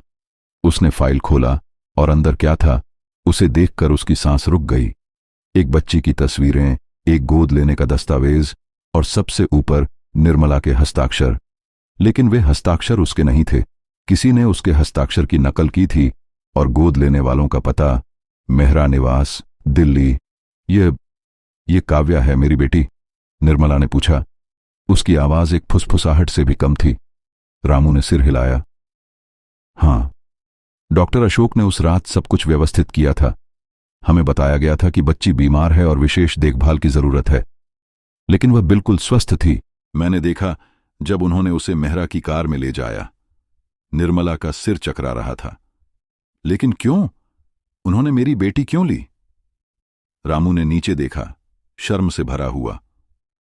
मुझे पूरी कहानी नहीं पता, लेकिन मैंने सुना कि सुमित्रा मेहरा कभी बच्चे नहीं पैदा कर सकती थीं और उन्होंने एक वारिस चाहा। जबकि निर्मला पुराने अस्पताल में यह सब पता लगा रही थी, रानी अपना काम कर रही थी। अपने छोटे से कमरे में बैठकर वो मेहरा परिवार के बारे में हर जानकारी खोज रही थी। रानी के पास एक पुराना लैपटॉप था जो उसके भाई ने उसे दिया था और वो इंटरनेट पर सर्च कर रही थी, मेहरा परिवार इतिहास, सुमित्रा मेहरा बच्चे, मेहरा गोद लेना। घंटों की खोज के बाद उसे कुछ चौंकाने वाली जानकारी मिली। सुमित्रा मेहरा कभी भी गर्भवती नहीं हुई थीं। एक पुराने समाज पत्रिका के लेख में उल्लेख था कि उन्होंने कई गोद लेने की प्रक्रियाएं की थीं, लेकिन सब गोपनीय रखी गई थीं। और सबसे आश्चर्यजनक, डॉक्टर अशोक वर्मा सुमित्रा के दूर के रिश्तेदार थे और परिवार के निजी चिकित्सक भी। रानी ने और खोजबीन की। उसे पता चला कि अशोक के नाम पर एक बड़ा दान दिया गया था, वही अस्पताल जहां निर्मला ने अपनी बेटी को जन्म दिया था, और वह दान काव्या के जन्म के ठीक बाद हुआ था। यह सब कुछ जुड़ रहा था, एक ऐसे तरीके से जो रानी के रोंगटे खड़े कर रहा था। रानी ने तय किया कि वह डॉक्टर अशोक से सीधे बात करेगी। उसने पता लगाया कि वह अब साउथ एक्सटेंशन में एक महंगी क्लिनिक चलाते हैं। वो वहां पहुंची, एक मरीज होने का नाटक करते हुए। लेकिन जैसे ही वह क्लिनिक पहुंची, उसे एक झटका लगा। पूरी इमारत खाली थी। दरवाजे पर एक बड़ा नोटिस लगा था, स्वास्थ्य विभाग द्वारा बंद किया गया। क्या यह एक और संयोग था? इस बीच निर्मला अपने छोटे से कमरे में वापस आ गई थी। उसके हाथों में अभी भी वह फाइल थी जिसे रामू ने उसे दिया था। उसने अपनी अलमारी से एक छोटी धूल भरी डिब्बी निकाली। उसमें एक पुरानी पीली पड़ गई तस्वीर थी, एक नवजात शिशु की, जिसकी ठुड्डी पर एक छोटा सा निशान था। निर्मला ने अपनी उंगलियों से उस तस्वीर को सहलाया, फिर फाइल से निकाली तस्वीर के साथ उसकी तुलना की। निशान बिल्कुल एक समान था। अपने आंसुओं के बीच से निर्मला ने फुसफुसाया, यह वही है, यह वास्तव में वही है। निर्मला की आंखें अब नई दृढ़ता से चमक रही थीं। वो काव्या को वापस पाने के लिए कुछ भी करने को तैयार थी, भले ही इसका मतलब पूरे मेहरा परिवार का सामना करना हो। उसने तस्वीर को अपने साड़ी के पल्लू में सावधानी से लपेट लिया और खिड़की की ओर मुड़ी, जहां से वह सूरज डूबते देख सकती थी। लेकिन जैसे ही उसने बाहर देखा, उसका दिल धड़क उठा।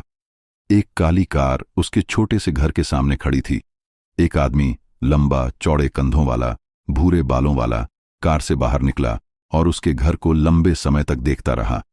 उसने एक महंगा सूट पहना था और उसके हाथ में एक छोटा सा पैकेट था। वो आदमी बिना दरवाजा खटखटाए, बिना अंदर आने की कोशिश किए, बस वहां खड़ा रहा और देखता रहा। निर्मला ने पूरी रात जागकर बिताई, हर आहट पर चौंकते हुए, अपनी झोपड़ी की खिड़की से पर्दे की दरार से बाहर देखते हुए। उसने मोमबत्ती जलाने की हिम्मत नहीं की, बस अंधेरे में बैठी रही, काव्या की तस्वीर को अपने सीने से लगाए हुए। उस आदमी की छवि जो काली कार से उतरा था, उसके दिमाग में घूम रही थी। क्या वह विक्रम मेहरा का आदमी था? क्या उसे यहां जान से मारने के लिए भेजा गया था? या शायद वह खुद डॉक्टर अशोक था? सुबह की पहली किरण के साथ निर्मला ने देखा कि काली कार फिर से वहां खड़ी थी। इस बार उसका दिल उछलकर गले में आ गया। वही आदमी, लंबा सफेद बालों वाला, शायद 60 के आसपास, कार से उतरा और सीधे उसके दरवाजे की ओर बढ़ा। लेकिन अब कुछ अलग था। उसकी चाल में एक अजीब हिचकिचाहट थी, जैसे वह अनिश्चित हो कि उसे वहां होना चाहिए या नहीं। निर्मला चुपचाप अपनी झोपड़ी के पीछे के दरवाजे की ओर बढ़ी, भागने के लिए तैयार। आदमी ने दरवाजा नहीं खटखटाया। इसके बजाय उसने एक लिफाफा दरवाजे के नीचे से फिसलाया और फिर मुड़कर अपनी कार की ओर लौट गया। निर्मला ने उसे जाते देखा, फिर धीरे से दरवाजे तक चली और लिफाफे को उठाया। लिफाफा भारी था, महंगे कागज का बना हुआ, और उस पर सोने के अक्षरों में एक एम छपा था, मेहरा का प्रतीक चिन्ह। निर्मला ने अपनी कांपती उंगलियों से लिफाफा खोला। अंदर एक औपचारिक निमंत्रण था, हस्तलिखित और बेहद सुंदर कैलीग्राफी में। श्रीमती निर्मला देवी, आपको मेहरा निवास में एक सुलह दोपहर भोजन के लिए सम्मानपूर्वक आमंत्रित किया जाता है, आज दोपहर 1 बजे। काव्या। निर्मला का हृदय एक अजीब मिश्रित भावना से भर गया, आशा और भय का अद्भुत संगम। उसकी बेटी ने उसे बुलाया था। वास्तव में उसे देखना चाहती थी, या यह एक जाल था? निर्मला ने अपने आंसुओं को पोंछा और अपनी एकमात्र अच्छी साड़ी, गुलाबी रंग की, जिसे वह केवल त्योहारों पर पहनती थी, को अलमारी से निकाला। आज वह अपनी बेटी से मिलने जा रही थी। रानी 2 घंटे बाद पहुंची, हांफती हुई और परेशान। जब निर्मला ने उसे निमंत्रण दिखाया तो उसकी आंखें चौड़ी हो गईं। यह एक जाल हो सकता है, उसने चेतावनी दी। उसकी आवाज में चिंता स्पष्ट थी। वे जानते हैं कि आपको क्या पता है। वे आपको चुप कराने की कोशिश कर सकते हैं। निर्मला ने अपना सिर हिलाया, लेकिन उसकी आंखों में एक नया दृढ़ संकल्प था। मुझे जाना है रानी, यह मेरी बेटी है। अगर वह मुझसे मिलना चाहती है तो मैं नहीं मना कर सकती। उसने रानी के हाथ को थामा। लेकिन अगर मैं 2 घंटे के अंदर वापस नहीं आती तो पुलिस को बुलाना। रानी के मना करने के बावजूद निर्मला तैयार हो गई। उसने अपने बाल संवारे, बिंदी लगाई और अपना एकमात्र जोड़ा कांच की चूड़ियां पहन ली। फिर वह निकल पड़ी। उसका हृदय इतनी तेजी से धड़क रहा था कि वह अपने कानों में इसकी आवाज सुन सकती थी। मेहरा निवास दिल्ली के सबसे अमीर इलाकों में से एक में था, लुटियंस जोन। निर्मला ने ऑटो रिक्शा लिया। अपनी जीवन भर की बचत से एक दिन के लिए खर्च करने का फैसला किया।